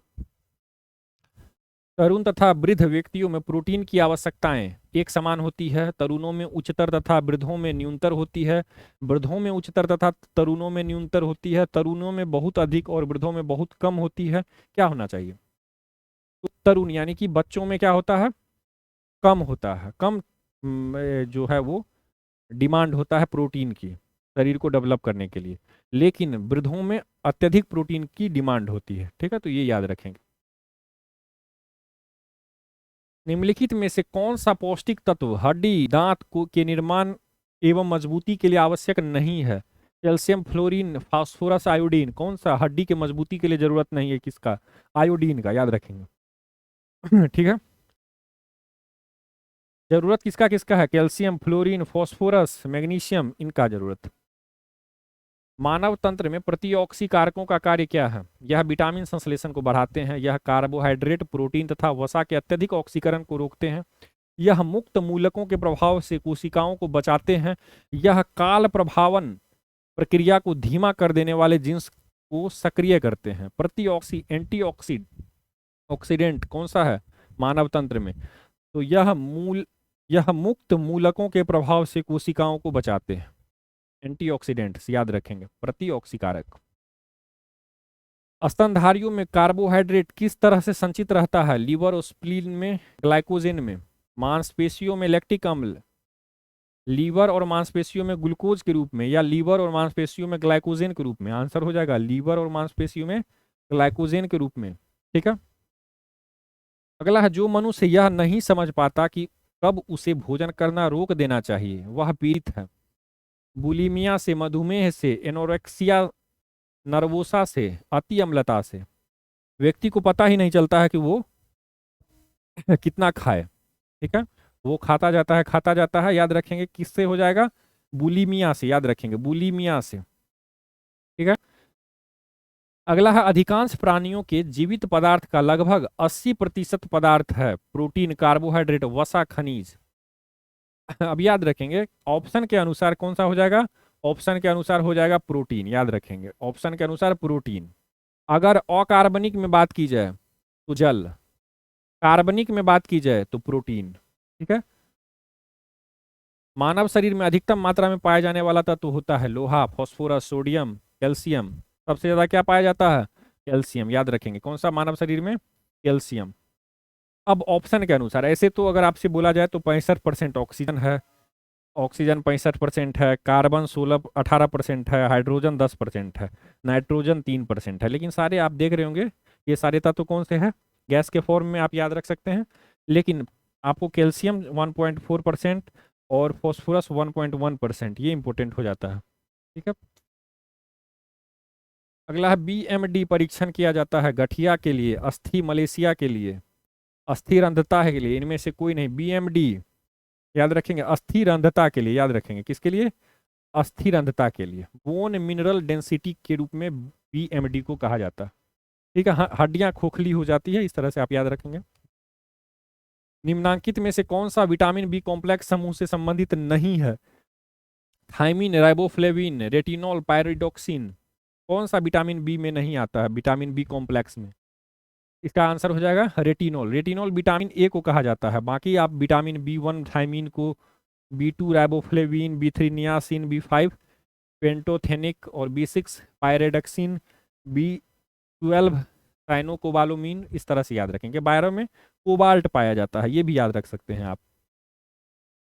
अगला है हमारे शरीर के पृष्ठ के नीचे जो वसा होती है वह निम्नलिखित में से किस एक के विरुद्ध बाधा के रूप में कार्य करती है। शरीर से उष्मा की हानि, शरीर से नमक की हानि, शरीर से आवश्यक तरल पदार्थों की हानि या वातावरण से हानिप्रद सूक्ष्म जीवों के प्रवेश, किसके विरुद्ध ये कार्य करती है। तो ये याद रखेंगे, शरीर से उष्मा की हानि के विरुद्ध। टेम्परेचर शरीर का कम नहीं होने देता है।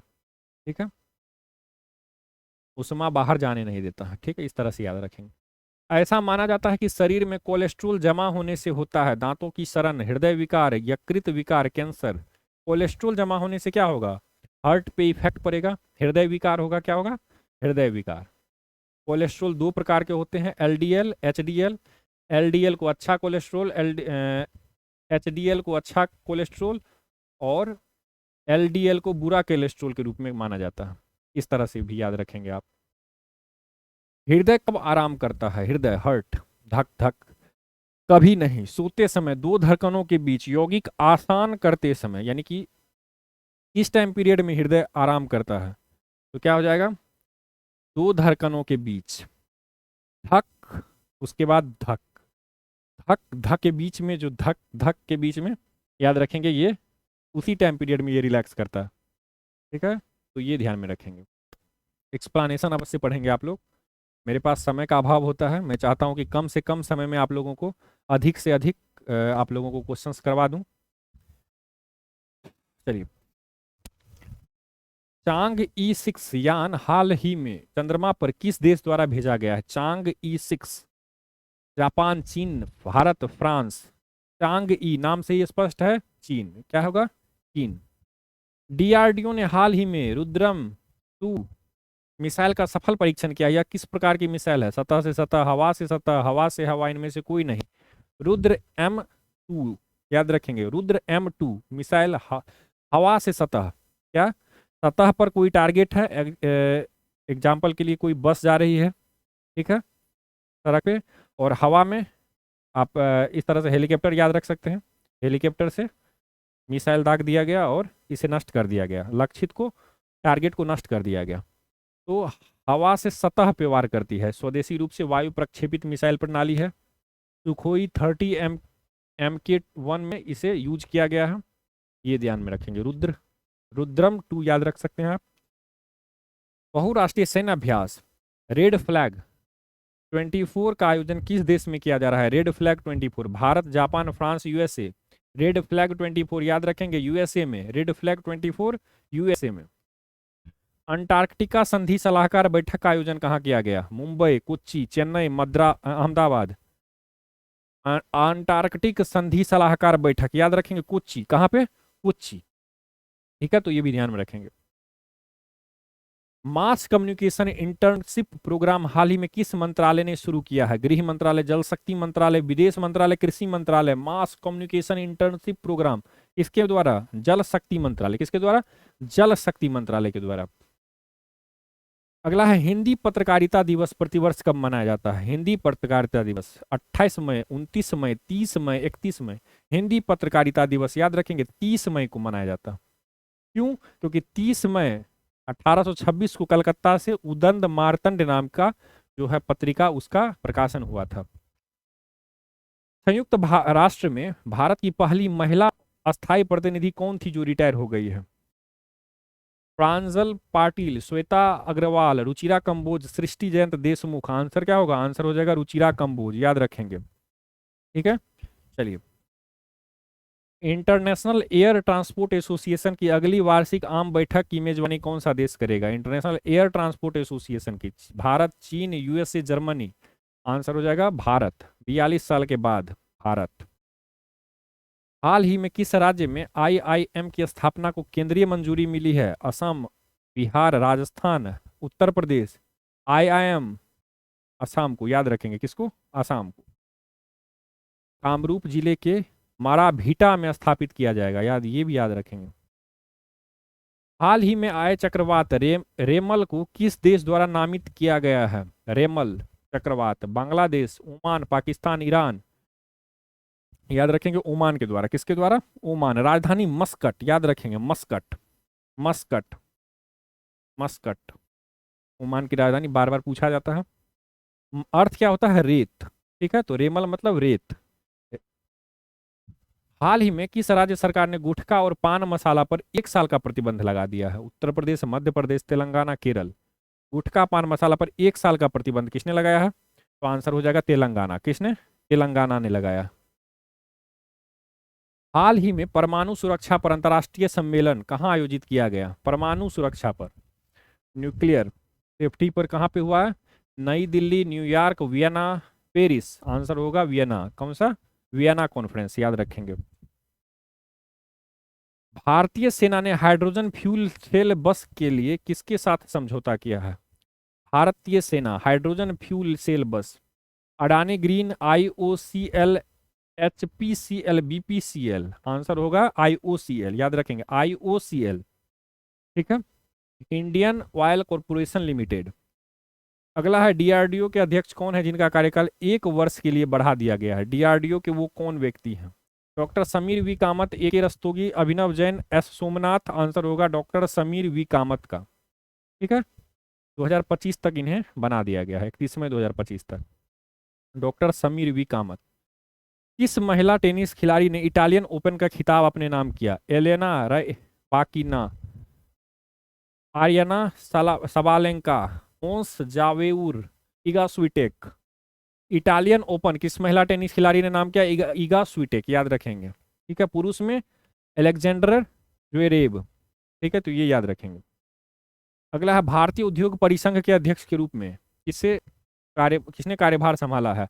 भारतीय उद्योग परिसंघ, संजीव पुरी, आलोक मेहता, अरुण पुरी, विवेक सिन्हा। आंसर हो जाएगा संजीव पुरी। कौन? संजीव पुरी, याद रखेंगे। स्थापना कब हुई थी? 1895 में। गैर सरकारी है, ठीक है, व्यापार संघ। भारतीय उद्योग परिसंघ, संजीव पुरी इसके अध्यक्ष। विश्व पैरा एथलेटिक्स चैंपियनशिप में भारत की दीप्ति जीवन जी ने कौन सा पदक जीता? पैरा एथलेटिक्स चैंपियनशिप में। ठीक है, यानी कि एक प्रकार से दिव्यांग है ये। एथलेटिक्स यानी कि कूद फांग, दौड़ भाग करने वाला खेल खेलती हैं, लेकिन ये पैरा है, ये याद रखेंगे। ठीक है, नाम है दीप्ति जीवन जी। इन्हें सोना दिया गया है, कौन सा? स्वर्ण पदक दिया गया। अगला है लोकसभा चुनाव 2024 के परिणाम से संबंधित असत्य कथन चुने। 2024 का जो रिजल्ट आया है उससे संबंधित। एनडीए गठबंधन को 292 सीटें मिली जबकि भाजपा को कुल 272 सीटें मिली। इंडिया ब्लॉक को 234 सीटें मिली जबकि कांग्रेस को 99 सीटें मिली। बिहार की सभी 40 लोकसभा सीटों में एनडीए ने 30 तो महागठबंधन यानी इंडिया गठबंधन ने 9 सीटों पर कब्जा जमाया है। 1 सीट निर्दलीय के खाते में गई है। बिहार में एनडीए में बीजेपी और जेडीयू ने 12-12 सीटों पर जीत दर्ज की। लोजपा रामविलास ने 5 तो हम 1 सीट पर जीती। वहीं महागठबंधन में आरजेडी ने 4, कांग्रेस ने 3 और सीपीआई माले ने 2 सीटों पर कब्जा जमाया। कौन सा इसमें असत्य है? तो ध्यान से देखेंगे तो पहला एनडीए गठबंधन जो है उसने 292 सीटें जीती है, बात सही है। लेकिन भाजपा को 272 सीटें नहीं मिली है। 272 सीट तो बहुमत का आंकड़ा है, 240 सीटें मिली है। ठीक है, तो ये ध्यान में रखेंगे। बाकी सारे सत्य हैं, आप अवश्य दोबारा पढ़ेंगे इसे। ठीक है, आंध्र प्रदेश विधानसभा में सबसे बड़ी पार्टी बनकर उभरी है कौन सी party? Andhra Pradesh Telugu Desam party, YSRCP, Jana Sena Congress. क्या होगा answer? Telugu Desam party, TDP। ये याद रखेंगे, कौन सा? तो TDP। चलिए अगला है,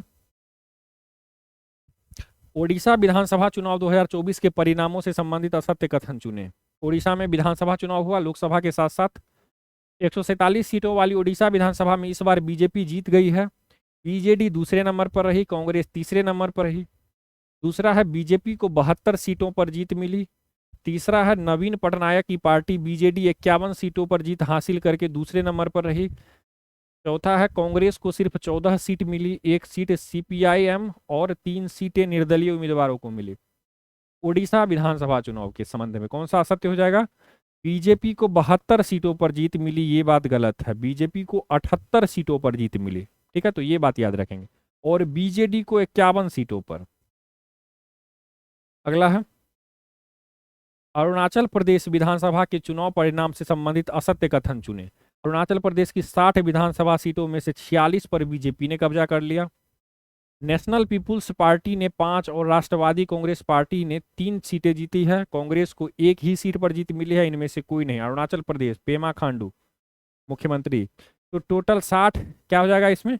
इसमें इनमें से कोई नहीं, यानी कि सभी कथन सत्य हैं, ठीक है। सिक्किम में विधानसभा चुनाव से संबंधित असत्य कथन चुने। सिक्किम क्रांतिकारी मोर्चा ने 31 सीट पर कब्जा जमा लिया है। सिक्किम डेमोक्रेटिक फ्रंट को मात्र 1 सीट पर जीत मिली है। सिक्किम में भाजपा सबसे बड़ी पार्टी बनकर उभरी है, इनमें से कोई नहीं। कौन सा होगा सिक्किम चुनाव? सिक्किम में भाजपा एक सबसे बड़ी पार्टी, गलत है। 1 भी सीट नहीं जीती है भाजपा, ये बात याद रखेंगे। गुजरात विधानसभा उपचुनाव से संबंधित असत्य कथन चुने। गुजरात में 25 लोकसभा सीट के साथ ही गुजरात विधानसभा की 5 सीट पर उपचुनाव आयोजित हुए थे। बीजेपी ने सभी 5 विधानसभा सीट पर जीत हासिल की है। 182 सदस्यों की गुजरात विधानसभा में बीजेपी के विधायकों की संख्या अब बढ़कर 156 से 161 हो चुकी है, इनमें से कोई नहीं। राघव आंसर, इनमें से कोई नहीं, अर्थात सभी कथन सत्य हैं, ठीक है। वर्ल्ड हंगर डे 2024 का थीम है thriving mothers, thriving world, thriving sisters, thriving world, thriving fathers, thriving world, thriving family, thriving world. क्या हो जाएगा? Thriving mothers, thriving world. क्या होगा? World hunger day. भूख के कारण, याद रखेंगे, 28 मई को मनाया जाता है। कब मनाया जाता है वर्ल्ड हंगर डे? 28 मई को, ठीक है, याद रखें। अगला है, निम्नलिखित में से किस क्षेत्र में प्रवाल भित्ति नहीं पाई जाती है? केम्बे, मन्नार, कच्छ, लक्षद्वीप और मिनिकॉय, कहाँ पे नहीं पाई जाती है प्रवाल भित्ति? आंसर होगा केम्बे की खाड़ी। केम्बे की खाड़ी, केम्बे किसे कहा जाता है? खंबात की खाड़ी को, ठीक है, तो ये याद रखेंगे, केम्बे की खाड़ी को, ठीक है। तो वहाँ खंबात की खाड़ी में नहीं पाया जाता है। आपने देखा होगा इस तरह से, गुजरात को आपने इस प्रकार से देखा होगा, ठीक है। तो ये वाला है, ये वाला कच्छ का है, ठीक है, और ये है खंबात की खाड़ी। तो ये जहाँ पे इधर ताप्ती नदी है, जामनगर वगैरह है, तो वहाँ पे, यहाँ पे नहीं पाया जाता। निम्नलिखित में से देश में निम्नांकित में से कौन सा भौगोलिक क्षेत्र सबसे प्राचीन है? हिमालय का पर्वतीय क्षेत्र, उत्तर भारत का विशाल मैदान, भारतीय प्रायद्वीपीय पठार, पूर्वी तटीय मैदान। कौन सा सबसे प्राचीन है? तो भारतीय प्रायद्वीपीय पठार, याद रखेंगे, कौन सा? भारतीय प्रायद्वीपीय पठार, ठीक है। विस्तार 16 लाख वर्ग किलोमीटर में है। भारत का लगभग 32 लाख, लगभग 33 लाख मान सकते हैं, ठीक है। तो उसमें आधा जो है वो प्रायद्वीपीय वाला ही है, तो ये भी ध्यान में रखेंगे, 16 लाख वर्ग किलोमीटर। अधोलिखित में से कौन सी पर्वत श्रृंखला भारत में प्राचीनतम है? नीलगिरी, सतपुड़ा, अरावली, पश्चिमी घाट। पर्वत में कौन सा सबसे पुराना है? तो आंसर हो जाएगा अरावली, ठीक है। ये गुरु शिखर इसकी सबसे ऊंची चोटी है। सबसे बड़ी तटीय रेखा किस देश की है? USA, Canada, Australia, Bharat. सबसे बड़ी तट रेखा किस देश की है? ऑप्शन के अनुसार अगर आप देखते हैं तो कौन सा हो जाएगा? कनाडा की, इसकी कनाडा की 2 लाख किलोमीटर के आसपास है, ठीक है, तो ये ध्यान में रखेंगे। USA की 1.5 लाख किलोमीटर के आसपास, ऑस्ट्रेलिया की 25,000 और भारत की 7516 किलोमीटर। निम्नलिखित कथनों में से कौन सा एक कभी कभी समाचारों में उल्लेखित सेंकाकू द्वीप विवाद को सर्वोत्तम रूप से प्रतिबिंबित करता है? सेंकाकू द्वीप बहुत इंपॉर्टेंट है, बार बार न्यूज में आता है सेंकाकू द्वीप। ऑप्शन है आमतौर पर यह माना जाता है कि वे दक्षिण चीन सागर के आसपास किसी देश द्वारा निर्मित कृत्रिम द्वीप है। दूसरा है चीन और जापान के बीच पूर्वी चीन सागर में इन द्वीपों के विषय में समुद्री विवाद होता रहता है। तीसरा है वहां ताइवान को अपनी रक्षा क्षमताओं को बढ़ाने में मदद करने के लिए एक अस्थायी अमेरिकी सैन्य अड्डा स्थापित किया गया है। चौथा है यद्यपि अंतर्राष्ट्रीय न्यायालय ने उन्हें अस्वामिक भूमि घोषित किया है, मतलब जिस भूमि का मालिक कोई नहीं है, तथापि कुछ दक्षिण पूर्वी एशियाई देशों उन पर दावा करते हैं। कौन सा सेंकाकू के बारे में सर्वोत्तम रूप से है? इसका क्या हो जाएगा? इसका हो जाएगा चीन और जापान के बीच पूर्वी चीन सागर में है, ये याद रखेंगे। पूर्वी चीन सागर, पूर्वी चीन सागर ऊपर है, उसके नीचे में दक्षिणी चीन सागर है, ठीक है, और एक तरफ जापान है और एक तरफ चाइना है। तो आपको याद रखना होगा कि चीन और जापान के बीच पूर्वी चीन सागर में इन द्वीपों के विषय में समुद्री विवाद होता रहता है, यानी कि चीन और जापान के मध्य ये विवाद होता है, ठीक है। दक्षिण पश्चिम एशिया का निम्नलिखित में से कौन सा एक देश भूमध्य सागर तक फैला नहीं है? मेडिटेरियन सी तक नहीं फैला है दक्षिण पश्चिम एशिया का। क्या होगा? ऑप्शन है सीरिया, लेबनान, जॉर्डन, इसराइल। क्या होगा आंसर?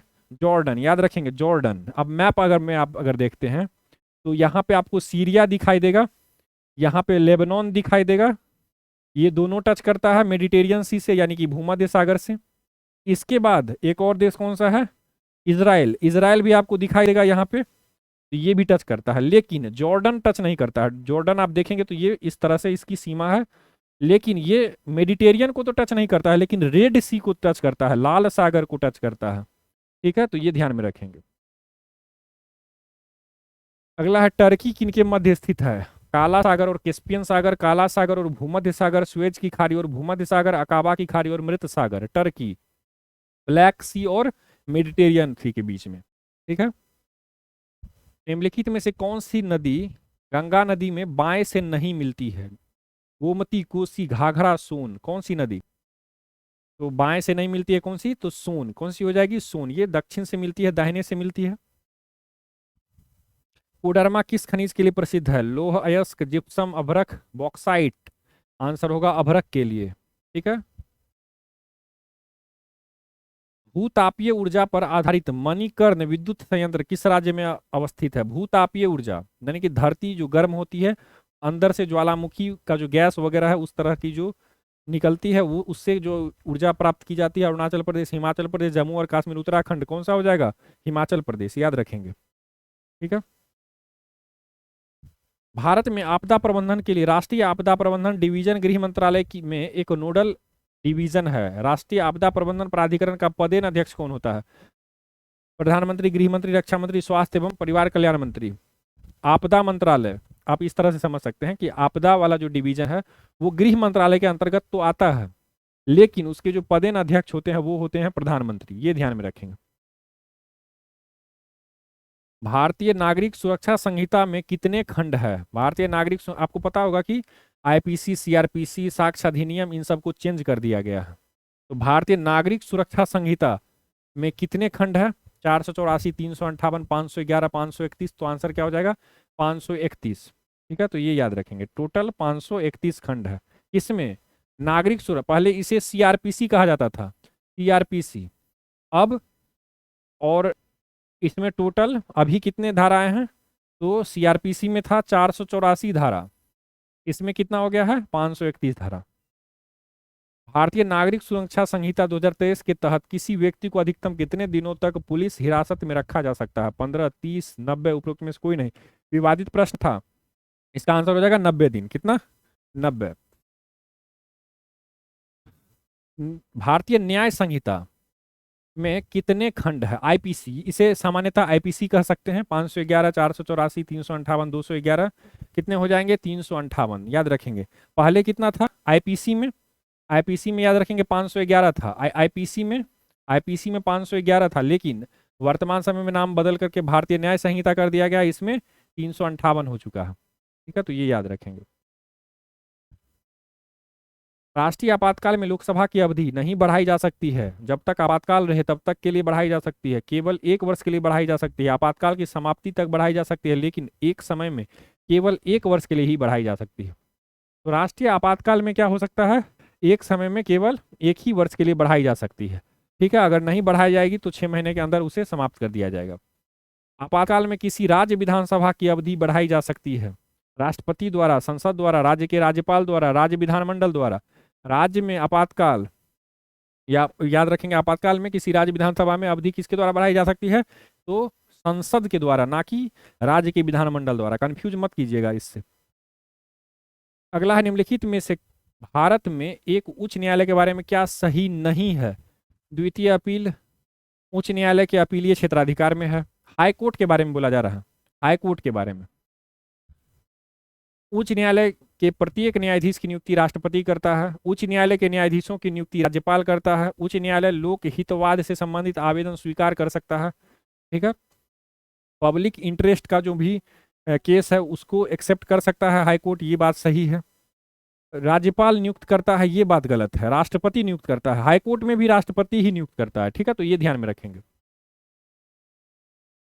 विकासशील इंसान पार्टी वीआईपी, आपने पढ़ा होगा वीआईपी पार्टी के बारे में। ठीक है, तो वीआईपी विकासशील इंसान पार्टी एक भारतीय राजनीतिक पार्टी है जिसे औपचारिक रूप से 4 नवंबर 2018 को किसके द्वारा लॉन्च किया गया था?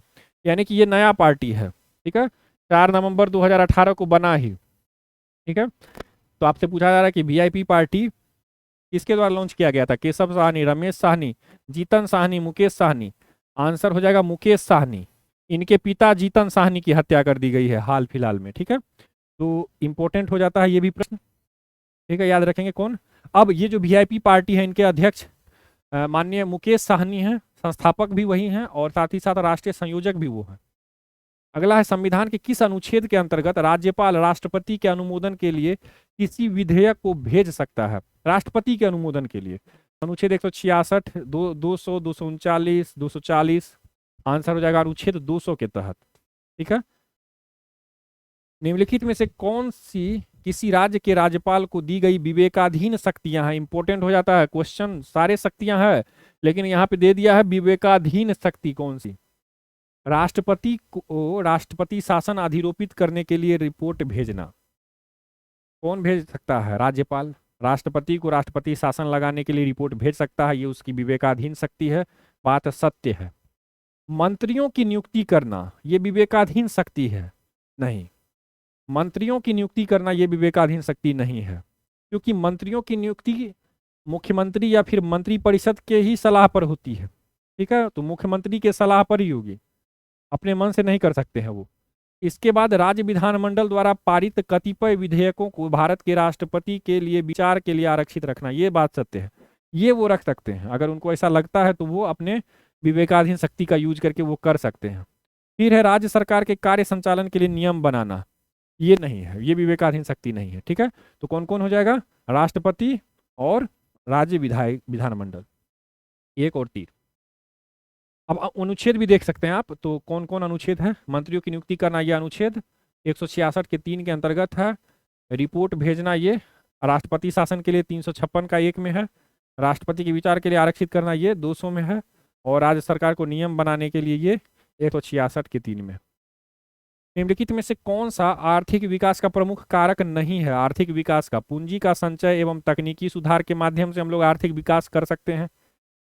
जनसंख्या में परिवर्तन के माध्यम से, विशेषीकृत क्रियाओं या गतिविधियों में श्रम विभाजन के माध्यम से, या तकनीक विद एवं नौकरशाह के माध्यम से। आर्थिक विकास का प्रमुख कारक कौन सा नहीं है? तो तकनीक विद और नौकरशाह, याद रखेंगे, ये नहीं है। ठीक है, क्या क्या है? बहुत इंपॉर्टेंट है, क्या क्या है?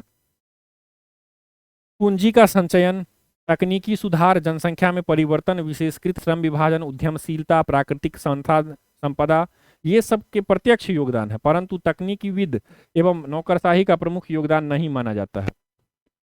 अगला है, निम्नलिखित में से कौन सी विशेषताएं भारतीय अर्थव्यवस्था को विकासशील श्रेणी में दर्शाती है?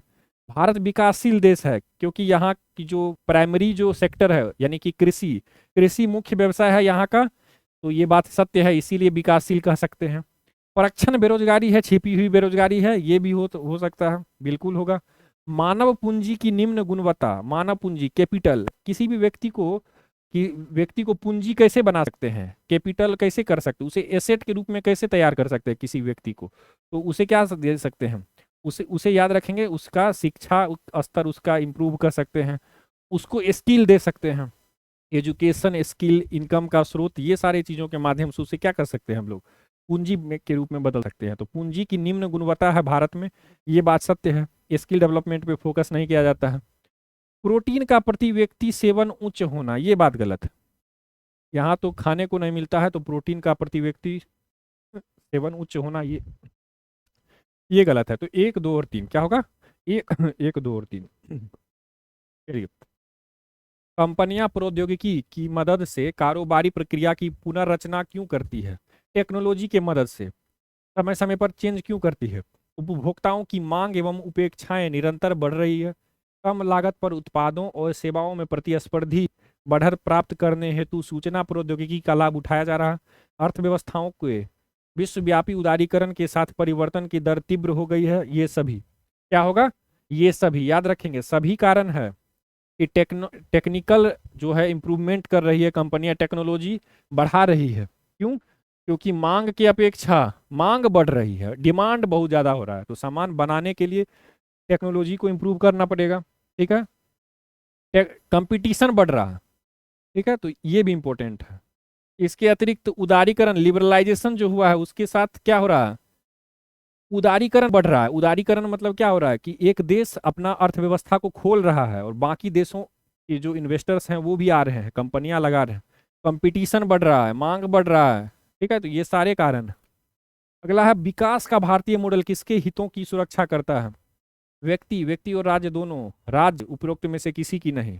विकास, भारत में जो विकास हो रहा है इसमें याद रखेंगे व्यक्ति और राज्य दोनों को। क्यों, क्योंकि यहाँ पे मिश्रित अर्थव्यवस्था है, मिश्रित अर्थव्यवस्था, राज्य का और व्यक्ति दोनों का यहाँ पर मार्केट को दोनों के लिए खोला जा रहा है, यानी कि दोनों को कंट्रोल दिया जा रहा है। प्राइवेट भी सेक्टर कार्य कर रहे हैं, पब्लिक सेक्टर भी कार्य कर रहे हैं।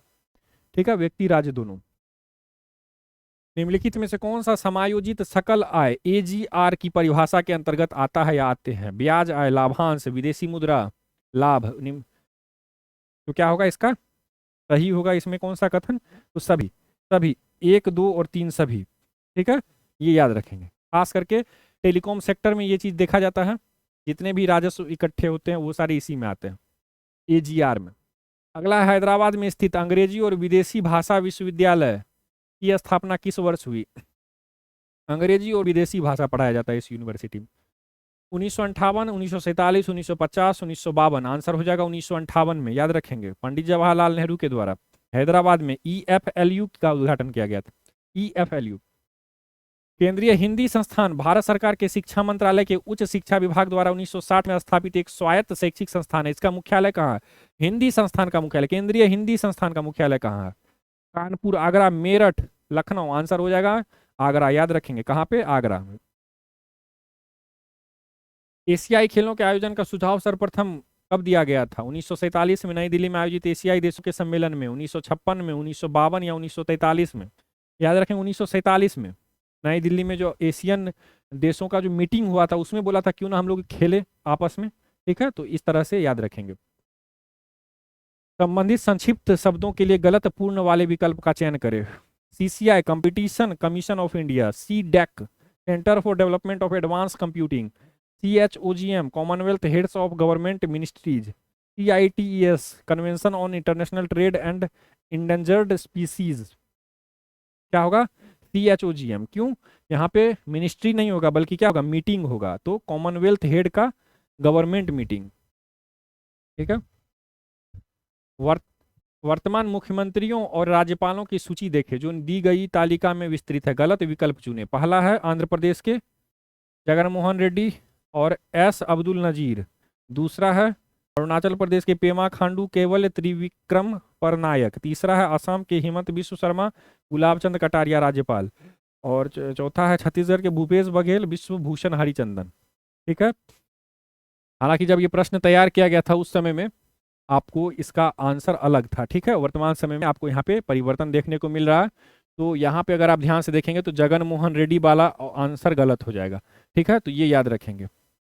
एक तो यहाँ पे और दूसरा भूपेश बघेल वाला भी गलत हो जाएगा। ठीक है, तो ये दोनों याद रखेंगे।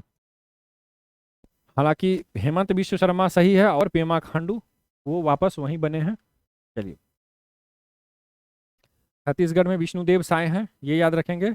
और आंध्र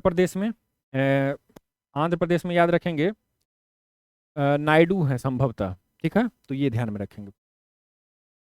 अगला है 141। अब मैथ्स का प्रश्न है, आप लोग खुद सॉल्व करेंगे, मैं आपको आंसर दे देता हूं।